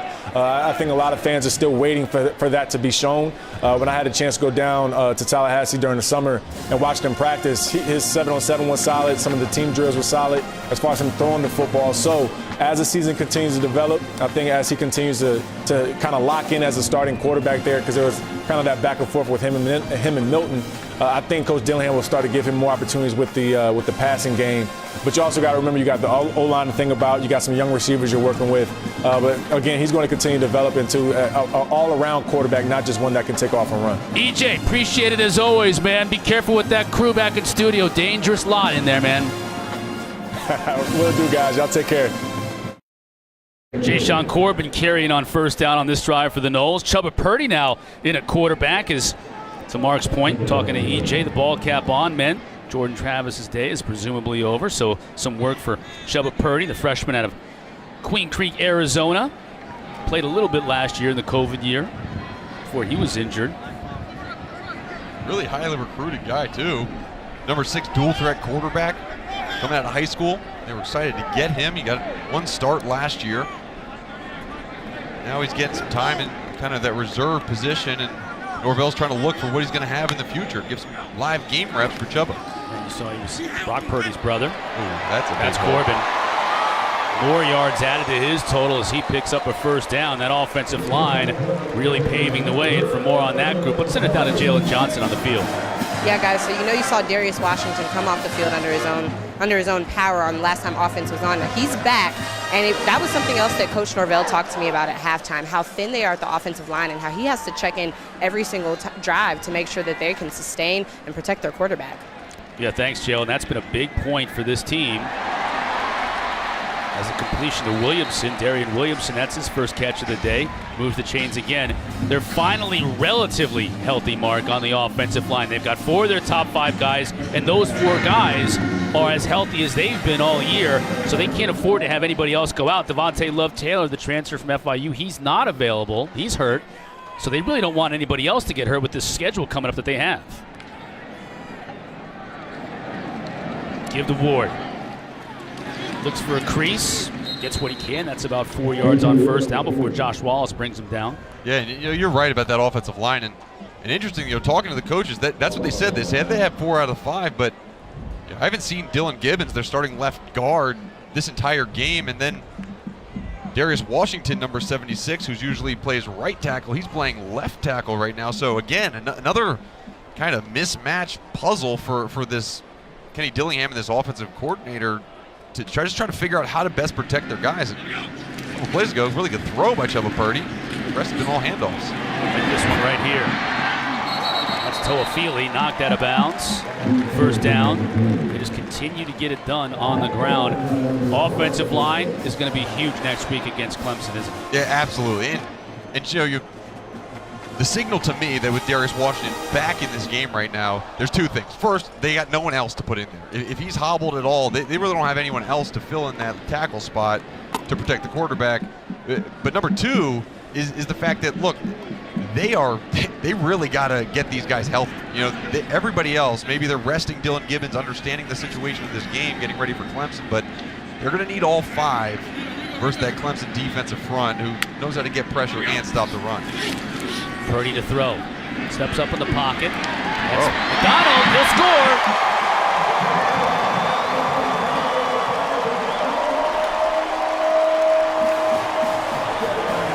Cam McDonald, what a touchdown catch. We saw it last week, 2 weeks ago versus UNC, slipped out flat. Had another touchdown versus Syracuse. It's been back-to-back weeks where he's gotten in the end zone. He has developed as a receiving threat. We know what he can do blocking. But how about two good throws, 2 good completions for Chuba Purdy coming off the bench cold. He hasn't taken any snaps all year. 3rd career touchdown pass for Purdy, first on the season. And for more on McDonald, the junior from Long Beach, California, let's send it down to Jalen Johnson.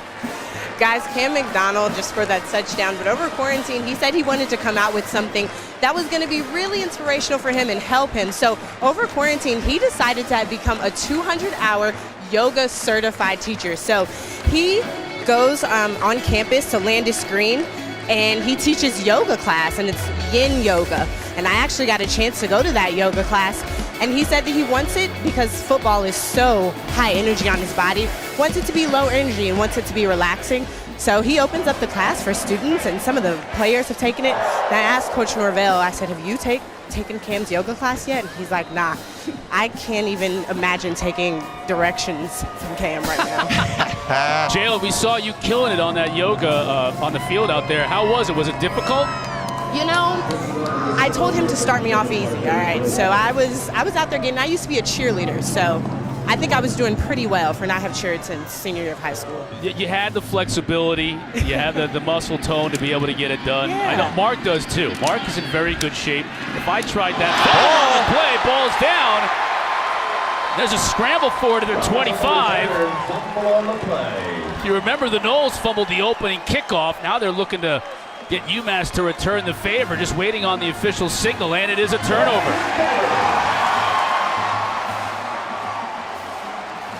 There you go, DJ Lundy again with another big special teams play for the starting middle linebacker. And let's see here. That looked like Gaines maybe on the putting the hand right there where the football is. Yep, good recovery. But yeah, I mean, go back to that, the yoga class. I mean, what a cool way, right? Let me give back to my community. Cam McDonald, he has a foundation called Rise and Progress. Their mission statement is to serve God while serving others, and he figures that we can go out, do yoga, get people to feel good about themselves, serve them in that manner. He also delivers pizzas to people in the community. A lot of contact. That's going to bring out flags all over the place in the end zone. What do you got, Jalen?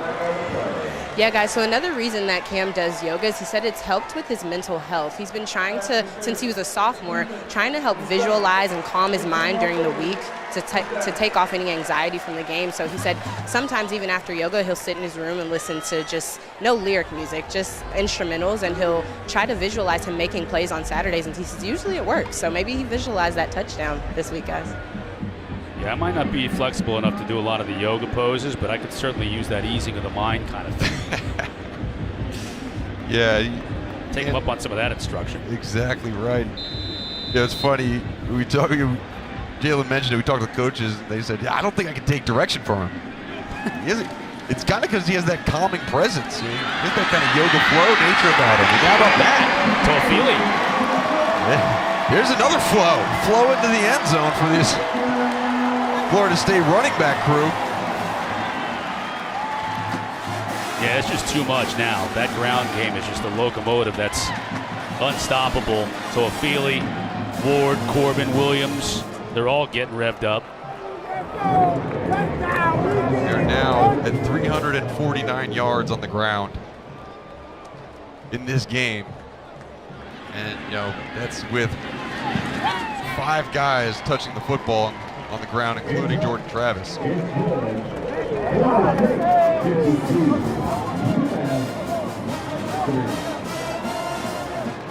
52-3 our score here in the third quarter.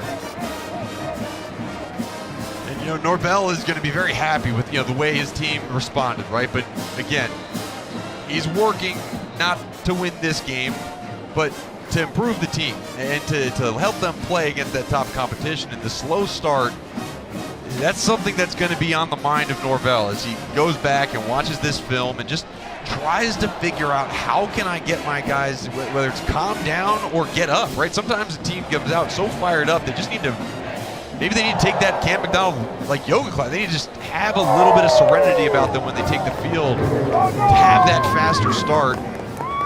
That's going to be, again, coaching is as much X's and O's as it is mentally connecting with your team. And I think that's going to be something that he really concentrates on over this next week, getting ready for Clemson. Roadhouse drives that kick out of the back of the end zone. Let's send it to the studio. Jordan Cornette. What do you got, JC? Studio update for you, Cotter. Army and Wake, and a Wake Forest team looking to start 7-0 for only the second time in program history. Army moving downfield, nearing the end zone. How about this? An interception from this Wake squad. Travion Red goes 83 yards, and it's now Wake on top. 42-28, the Demon Deacons' first offensive touchdown of the season. Rolling, fellas. Yeah, thanks, Jordan. I tell you what, when Army gets it rolling, the passing game for an option team is feast or famine, isn't it? It's high risk, high reward, and sometimes you pay the price. And Wake made him pay the price on that play.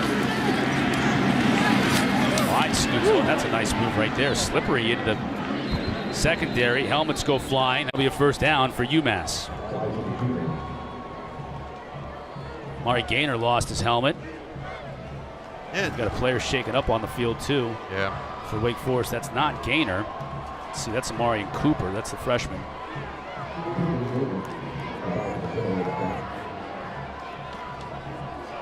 Well, we just heard from Jordan on Wake Forest and got an update on that game against Army as they're at a conference today as well. Let's take a look at what the Demon Deacons have coming up. They're the unbeaten team right now. The ACC kind of hanging their hat on Wake Forest to be their representative if they can get there for the college football playoff. And here's what they have coming up. I mean, it's not easy, okay? No, it's not. At Carolina, NC State's playing well right now. You're at Clemson. I don't care what kind of year they're having, tough. And then at BC. BC's got to put points on the board. Yep, and really, every one of these teams, there has been a blueprint at some point this season of how to beat them. And so that's going to be huge for Wake Forest to go back and Dave Clawson to look at how did these teams get beat? What was it that the opponent did versus them to get them higher on the scoreboard or to stop them, or whatever it may be. But you look at the rest of that schedule, it's a tough schedule. And actually, interesting, even though they are undefeated, FPI has Pitt as the best chance of the ACC to make the college football playoffs, even though they have that one loss. So, really just to Western Michigan. Well, it doesn't mean it's going to happen, right? But that, That's what the stats say, but that's why stats don't play football. Well, good test today for Pitt against Clemson in Pittsburgh. Look at this formation. Merriweather just nowhere to go, though. But you know what's interesting? Like, that is what Florida State's been running the entire game. And now Walt Bell lines his team up in the exact same formation with the 2 tight ends right off the ball. They pull the guard, they bring the tight end back around. And, very interesting. Walt Bell, he was a coordinator here at Florida State in 2018. Then he got this job with UMass to try to build it, as we mentioned before, but it's cool how in-game, right? He's like, wow, that's been working for them. They have a mobile quarterback. Let's see if that works with our mobile quarterback. Good job by Florida State recognizing and stopping. Kalen DeLoche, who brought down Merriweather for a loss. Now Wise, he's going to be flushed and brought down.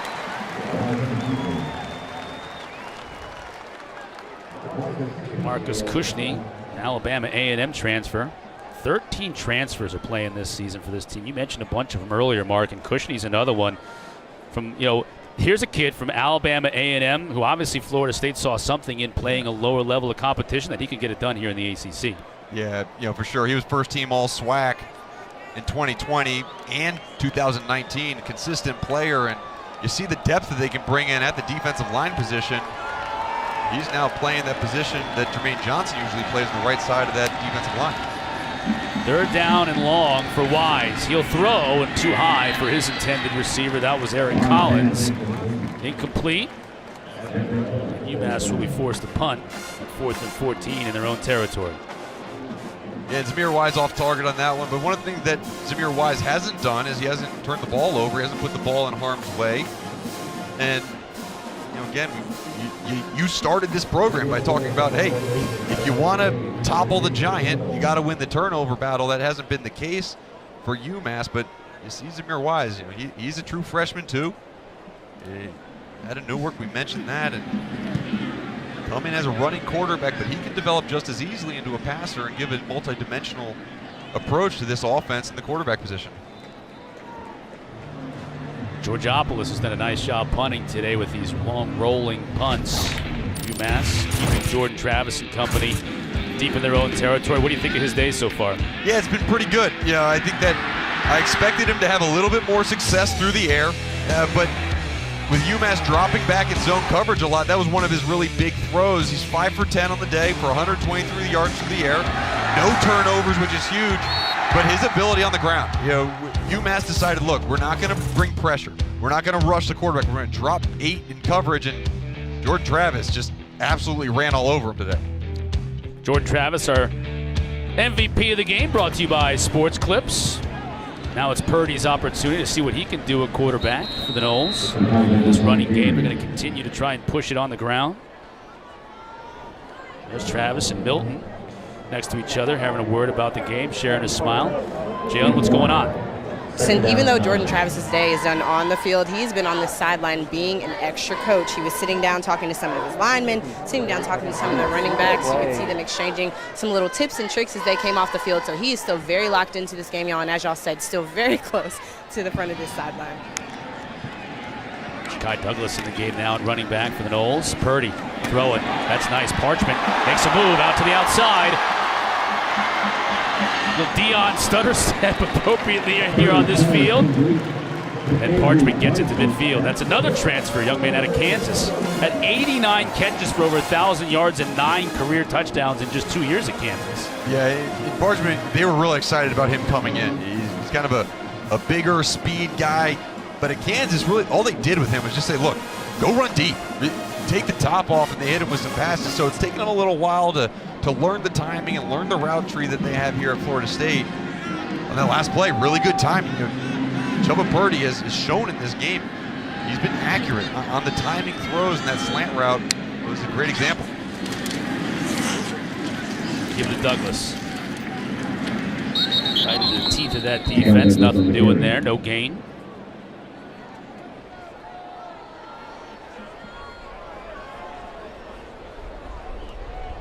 Douglas, another one of the running backs. Guy Douglas, they utilize him in the slot as a wide receiver. Got great hands out of the backfield. And we talked about the 4 guys who had gotten carries before that. And now you add Ja'Kai Douglas, kind of a different style runner, kind of a slasher in the backfield. Provides another option. Purdy's going to keep it. Shows his athletic ability. Get in the corner. Tanner Davis, former walk-on, brings him down. With the COVID year, it feels like a long time ago that Chubba Purdy made the announcement he's coming to Florida State. All the excitement around him getting there, and it feels like forever ago. And he's only a redshirt freshman because of that COVID year. So again, I think the quarterback position probably benefited the most from last year not counting towards eligibility, because you got a lot more game action. You got a lot more time with the coaches. I think it's beneficial for Purdy. Knowles will get 5 yards on this play as UMass was lined up offsides.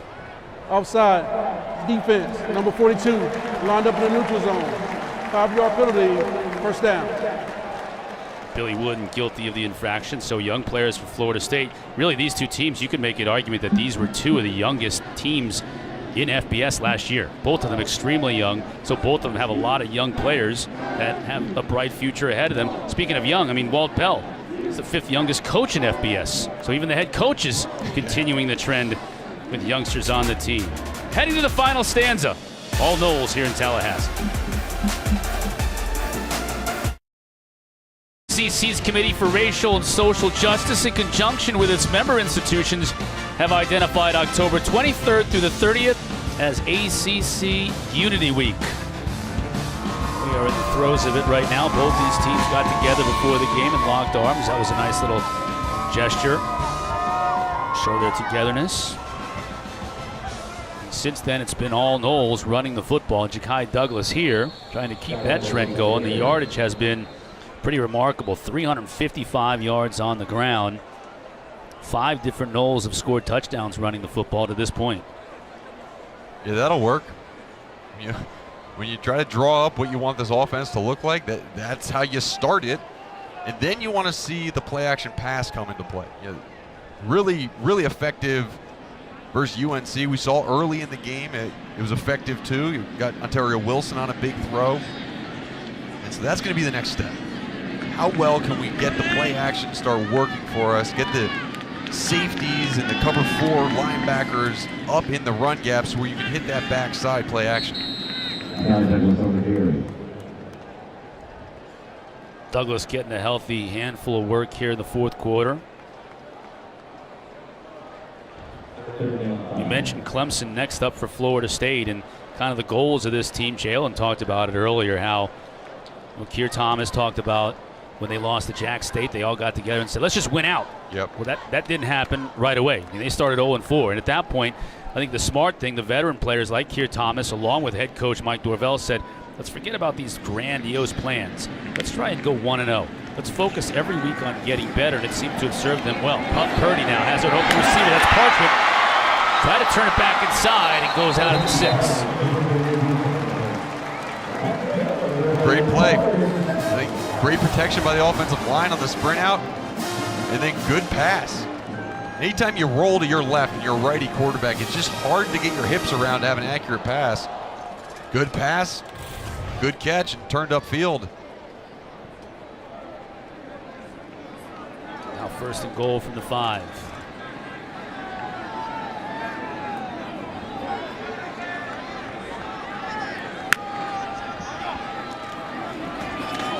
Purdy the fake. Wide open is Jordan Young. That's a score.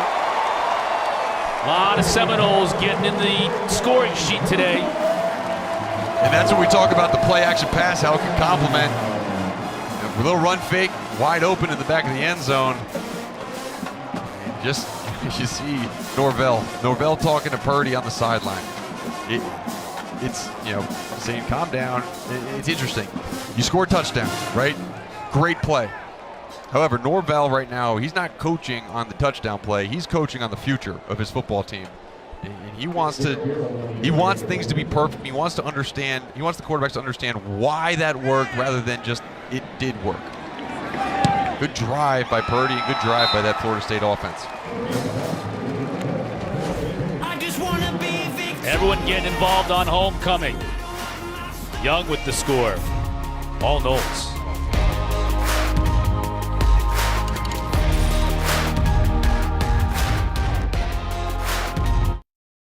Time now for our drive recap. It's brought to you by Marathon. Just look at their last 3 drives. Yeah, that's pretty impressive. Pretty efficient. Yeah, pretty efficient and also sustained drives. You see Chubba Purdy got in on these last 3 drives, and it hasn't been all the big plays, and that's fine. It's probably better, actually. You're giving your defense a little bit more of a rest, and that's the type of offense that Norvell wants. Obviously, he loves the big plays, but moving forward, you want to be able to sustain drives and not have to rely on the big plays. If they come, great. Roberts was hoping one would come there as he took that out from deep inside his own end zone, and it doesn't. It's nice special teams play by Florida State. They'll start from the 15. Look at Florida State's schedule coming up, because we keep talking about this game at Clemson, and obviously that's a huge game on the road. But it's tough. I mean, NC State comes here. Miami then comes here in a rivalry game. Then you're on the road. It might be cold November 20th up at BC, and then you're at Florida. And Florida's kind of a I don't know, wild card like Florida State is. Yeah, it really is, and that's always a fun game, right? No matter where teams are ranked going into that game, that's always a rivalry game. But it's funny, we looked at the Wake Forest schedule earlier. A lot of the same teams are going to show up for Florida State, and a lot of teams that, again, you can beat, but you can't turn the ball over, you can't have penalties, and you got to play this brand of football that we've seen lately over the past 3 games from Florida State. And if they win today, which they will do, they'll win their 3rd straight overall to improve to 3-4 after starting the year 0-4. And if they can win 3 of those games you saw in the remaining schedule, they'll be bowl eligible. And I know Coach Norvell doesn't want to talk about big picture, long-term stuff, but for you and I think if this team becomes bowl eligible and can play in a postseason game, that's a win for them after starting 0-4. Yeah, it sure is. Going to that bowl game, it's funny, the way the college football playoffs have been set up and bowl season is set up, you forget the importance of bowl season to a program and the development phases that you get with that and the extra practices you get with it. So it'd be so important to get to the bowl as an accomplishment, but also as more time with these players before then they go off and do their finals and go into the spring practice where coaches can no longer have that contact. Yeah, you get those 2 weeks of practices, and so many times coaches will use the 1 week to prepare for the game, but the week before that to get a lot of young players in and work on what you're going to want to do the next year. Yeah, and it's almost an oxymoron with either of these teams because it's like everybody's young players. you got a lot of guys who make significant contribution that can just work on the little detail stuff of getting better. And McClendon and Jackson teaming up on that sack. There, yep. There's a couple guys that could use that too. Jackson, redshirt sophomore, McClendon, redshirt freshman. Again, 2 guys who have made a huge difference in this game, but they don't want to be the Derek McClendon of 2021 when they're done. They want to be more like a Jermaine Johnson or a guy ahead of them when they leave this Seminole program. McClendon, the freshman from Decatur, Georgia, that's his 3rd sack of the year. 3rd and long. Wise will look to do it on himself. That's a nice move to make a man miss. And that's a 1st down. Still going. Wise is listed at 6'2", 190. Great individual effort here in the 4th quarter of a blowout game, Mark. Carrying defenders on his back, trying to get an extra couple of yards. Yeah, and this is a compliment. He moves like he's a smaller player. He moves like, he's like 5'10", 180. He's able to just shifty, get in and out of his cuts. That was a good play design by Walt Bell in that last one. Motions the running back out. The linebacker follows him. Turn into QB draw. Linebacker doesn't follow him. Throw the swing pass. Had Bubba out in front of him too, paving the way.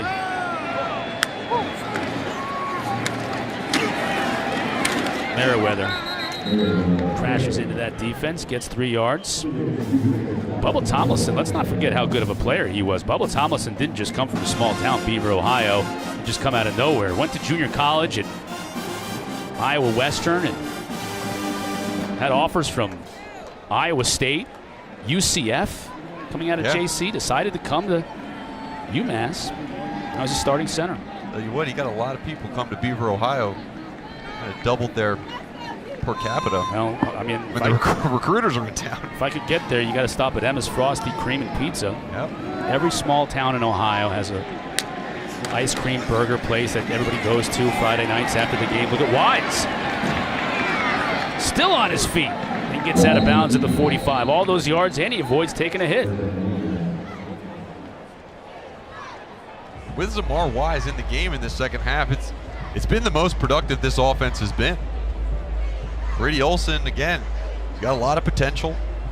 Maybe a little bit further along in terms of the passing confidence that coaches have in him, but Zamar Wise, he's adding that dual threat, and when you're building a program and you feel like you might be lacking in certain areas, having a guy that can just make a play when things break down, it's very beneficial and builds confidence.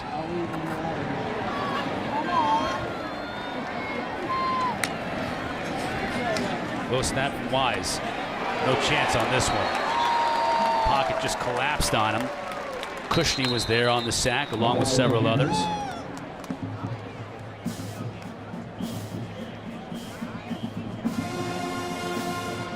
Brady Olson coming back in the game now, quarterbacking as Wise has taken a few hits on this drive. Wise is going to take a little break. His helmet came off. Yeah, necessary break. Gotta take it. Yeah, helmet comes off. You got to sit out for a play, and probably welcomes it on this one. Yeah, but he's given him a little spark here in this fourth quarter. He definitely has. He really very dynamic runner, and has some accurate throws as well. Cesare the back, good motion. Finds Rico Arnold. Came into this game as their leading receiver, but that's the first catch he's had all day. You talk about both these teams. Both these teams are coming off of a bye week, and you're talking to both the coaches. There's always the concern of, okay, is the change in the schedule, is the change in the natural routine of things going to affect it all, the play on the field? And well, yeah, I don't think it has. I think both these teams came out and they responded well to the week off. They healed up a little bit. And this part of the game for Florida State, especially defensively, getting a bunch of the backups in, getting rest to your starters, it's going to provide like another half game of rest before you get ready for that big session of ACC play going forward. Eric Collins over the middle. Nice job by Brady Olson finding graduate student from Tampa, Florida. Eric Collins, he's played well today. There's a couple times where he was open too, didn't get the ball delivered to him, but really good route running, short area quickness. One of the smaller kind of slot receivers, but as a grad transfer from NC State, he wanted to come in, he wanted to make a difference, and he's provided an outlet option for his quarterbacks. Played well today. Good long sustained drive. Best one of the second half for UMass. Wilson with the pump fake. Oh, defender fell down, but the ball just a little bit behind his receiver. Olson's progression, it's going to be not necessarily understanding when your receiver is open, but taking his vision off of the receiver right before the throw takes place and moving it to the defender. It's a lot of times he throws these interceptions when he is throwing the ball to someone who's covered man-to-man and not realizing that there's an additional zone player in the zone he's throwing into. And that it takes reps, it takes film, it takes throwing interceptions in practice. He hasn't been on campus long enough. This is a nice design play here too. Cesare out of the backfield, got blocking in front of him and was able to pick up 7. And that's the complement play that we saw earlier with Zamir Wise. Pulled it back down, ran the quarterback keep. That time it was zone. The running back swung out. No linebacker followed. Good completion for a first down. And talking to Walt Bell too, he reminded us of they don't have a full roster in terms of scholarships either. They only have about 53 scholarships, I believe he said, for this season. Those will increase next season, but feels like he's playing man down. They have 110 guys at camp, but a lot of them are walk-ons because you need to build the bottom and the top of the roster. First year in 2019, he said he had 67 players dressed. Right. Everybody. Olson. That's a tight window right there. Well covered. Eric Collins. Too tough to get it to him. being a 4th down and 4. Clearly, Walt Bell and company are going to go for it here.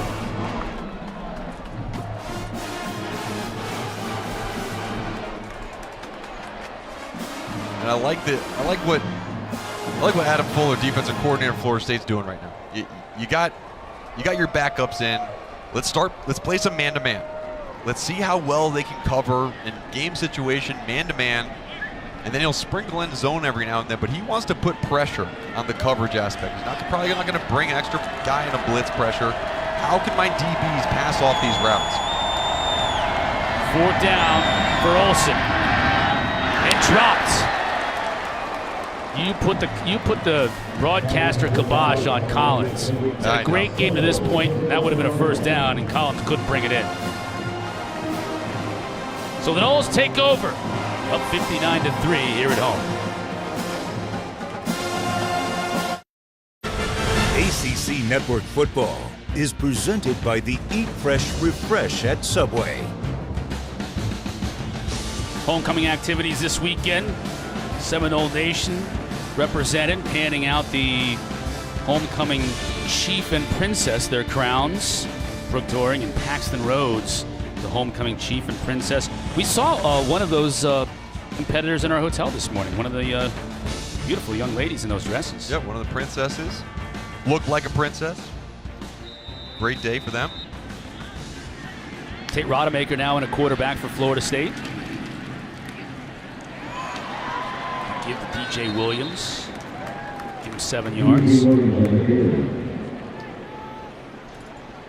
We talk about getting reps for the defense, but we talk about the offensive line depth for Florida State. This is a completely new offensive line right now for Florida State, and they've been doing well. The past 3 drives, again, has been this same backup offensive line. Bryson Estes, Lloyd Willis, David Stickle in there, and they've been playing well. And again, good reps for these young guys. They're going to be needed at some point, whether it's this season or all of next year.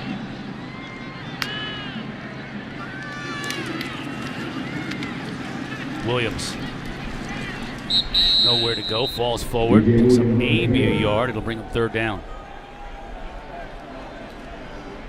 Clock continues to run.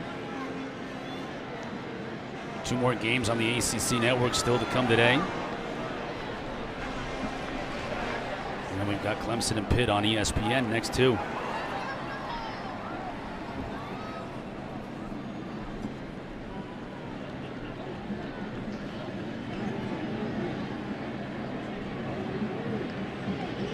Armstrong and Sims, Georgia Tech and Virginia coming up in the nightcap.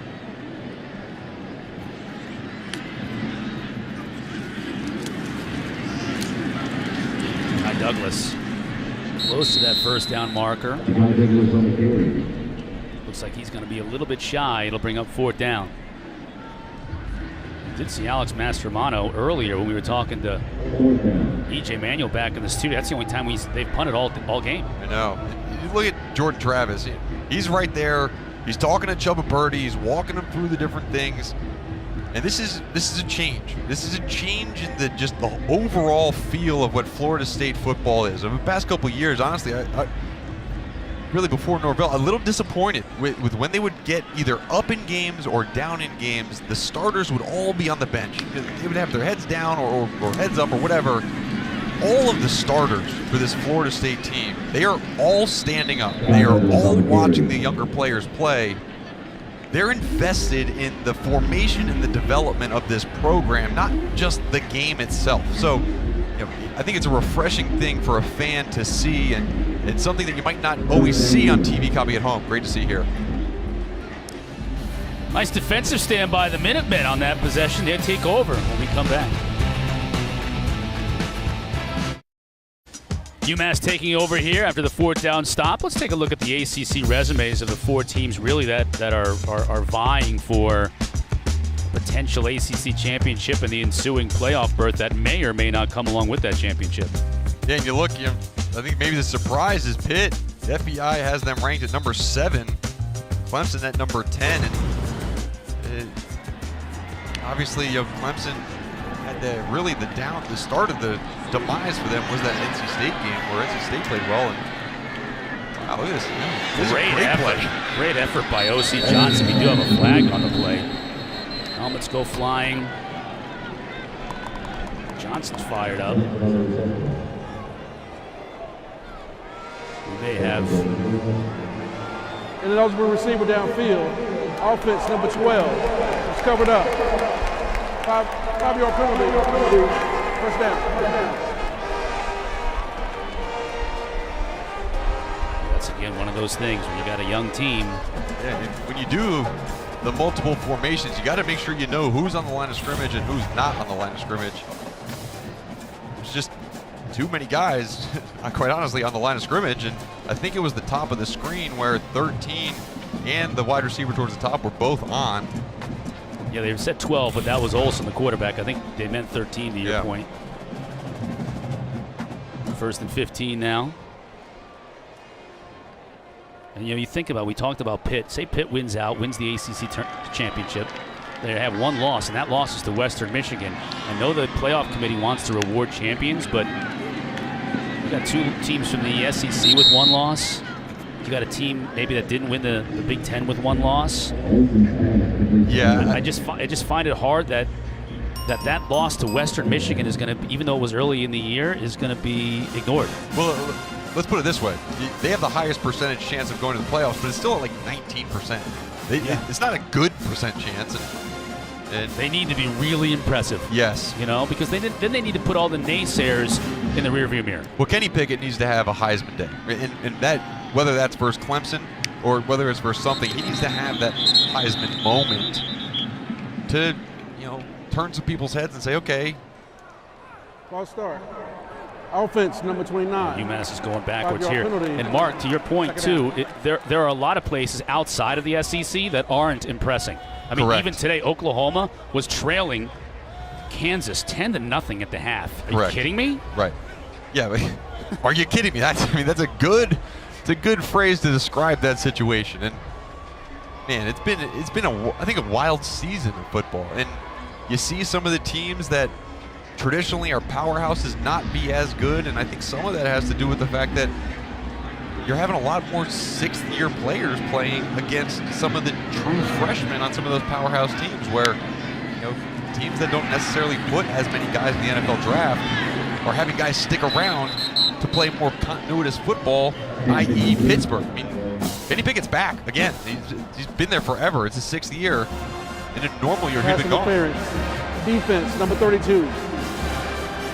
Ball be placed at the spot of the foul. Automatic first down. This will be a fresh set of downs for UMass. Stephen Dix Jr. guilty of the pass interference. And there you see Coach Norvell constantly coaching.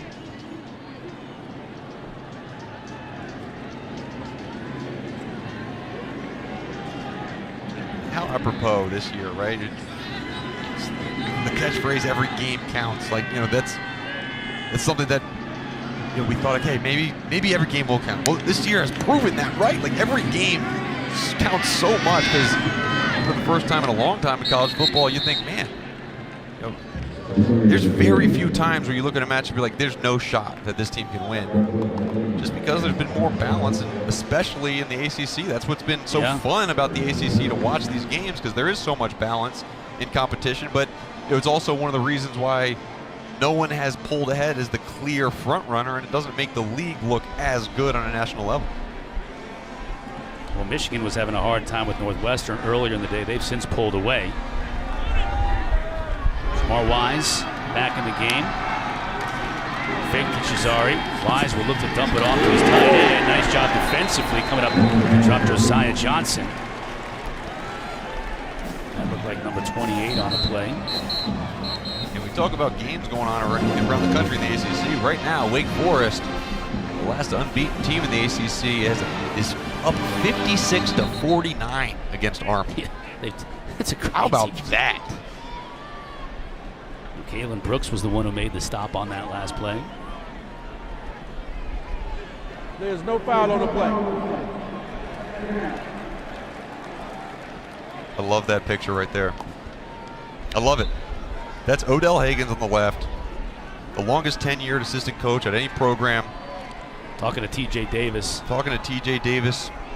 young defensive linemen. It's funny, talked to both Jermaine Johnson and Keir Thomas, and they said, look, you got to be mentally tough to play for Odell Higgins because he is going to get after you. He's going to prove to you that he loves you first, but he's going to get after you. And just, it's effective, right? It's effective way of coaching, and if you want to be the best and you want to be coached by the best, you got to have a little bit of a thick skin to play for this guy, but I tell you what, it pays off. You've seen it from the guys who have come out of here, gone to the NFL, and the careers they've had in college as well. Now Josh Farmer he's having words with Josh Farmer. And that's one of the things that Keir Thomas said about Josh Farmer. He said, this young man who's a true freshman takes coaching from Odell Higgins. Yep. He said he's mentally tough. He also, interestingly, said they call him caveman because of his hands. That's right. I was only assuming that they must be calloused and gigantic. I don't know what that means. Josh Farmer. False start. Offense, number 67. 5-yard penalty, third down. Port St. John, Florida. True freshman defensive lineman thrust into action because of all the injuries. Outside of the top guys with this Florida State D-line, Jermaine Johnson, Keir Thomas, Fabian Lovett, the transfer from Mississippi State. They've had to rotate really a lot of guys in there, and young guys are forced and thrust into action like Josh Farmer. There's little things, right? Odell Hagan was getting on him because he had his head down. He was catching his breath. Get your head up, watch the field, be prepared to go. If you need more conditioning, do it on Wednesday. Cortez Andrews knocking away that pass, 4th and 16. Both teams trying to get things done here, even though the game has long since been decided in the final minutes of this game. And, I think a lot of times people look at the Florida State program and they know, Odell Higgins has been interim coach twice, I believe, and the effect he has on this Florida State team. But talking to Walt Bell, who spent only 7 months at Florida State, he said, look, I got to spend 7 months with Odell Higgins. It was all worth it just because of that. He has that much effect on the mindset of the people he's around. 4th down and 16. Olsen trying to get it on his own, and he won't get there. Jarquez McClellan came on to make the stop. And a turnover on downs, and Florida State will wrap things up in this big win over UMass when we come back.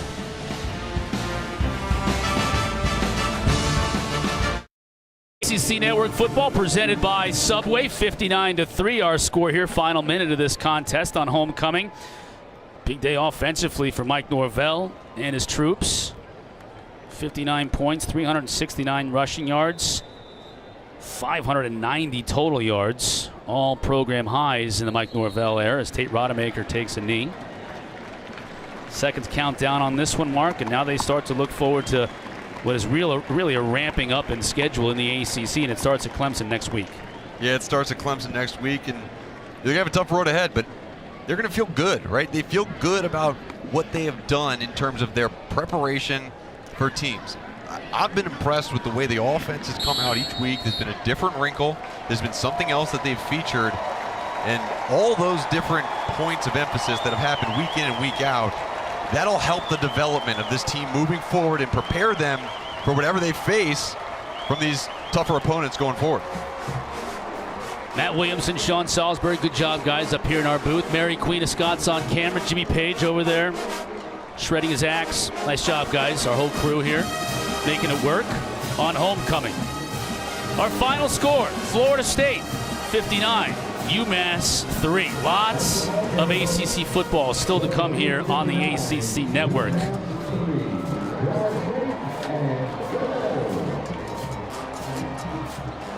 Jordan Travis started off slow, Mark, as you mentioned, but they had the fumble on the opening kickoff. The only 3 points of the game for Massachusetts came off after that fumble. And then they got things together and started running the football, big chunks, and that's when the yards and the points started piling up. Yeah, that's when they started piling up, and it was a good thing. It was a good thing for Jordan Travis to have that baseball cap on, to be on the sideline, to be able to continue to let his leadership grow. It seems like a small opportunity, but there's not many times in your career as a starting quarterback where you get that opportunity to sit on the side and watch the other guys play and help coach them up. It helps him build his confidence as a quarterback and his ability to do more things for this team going forward.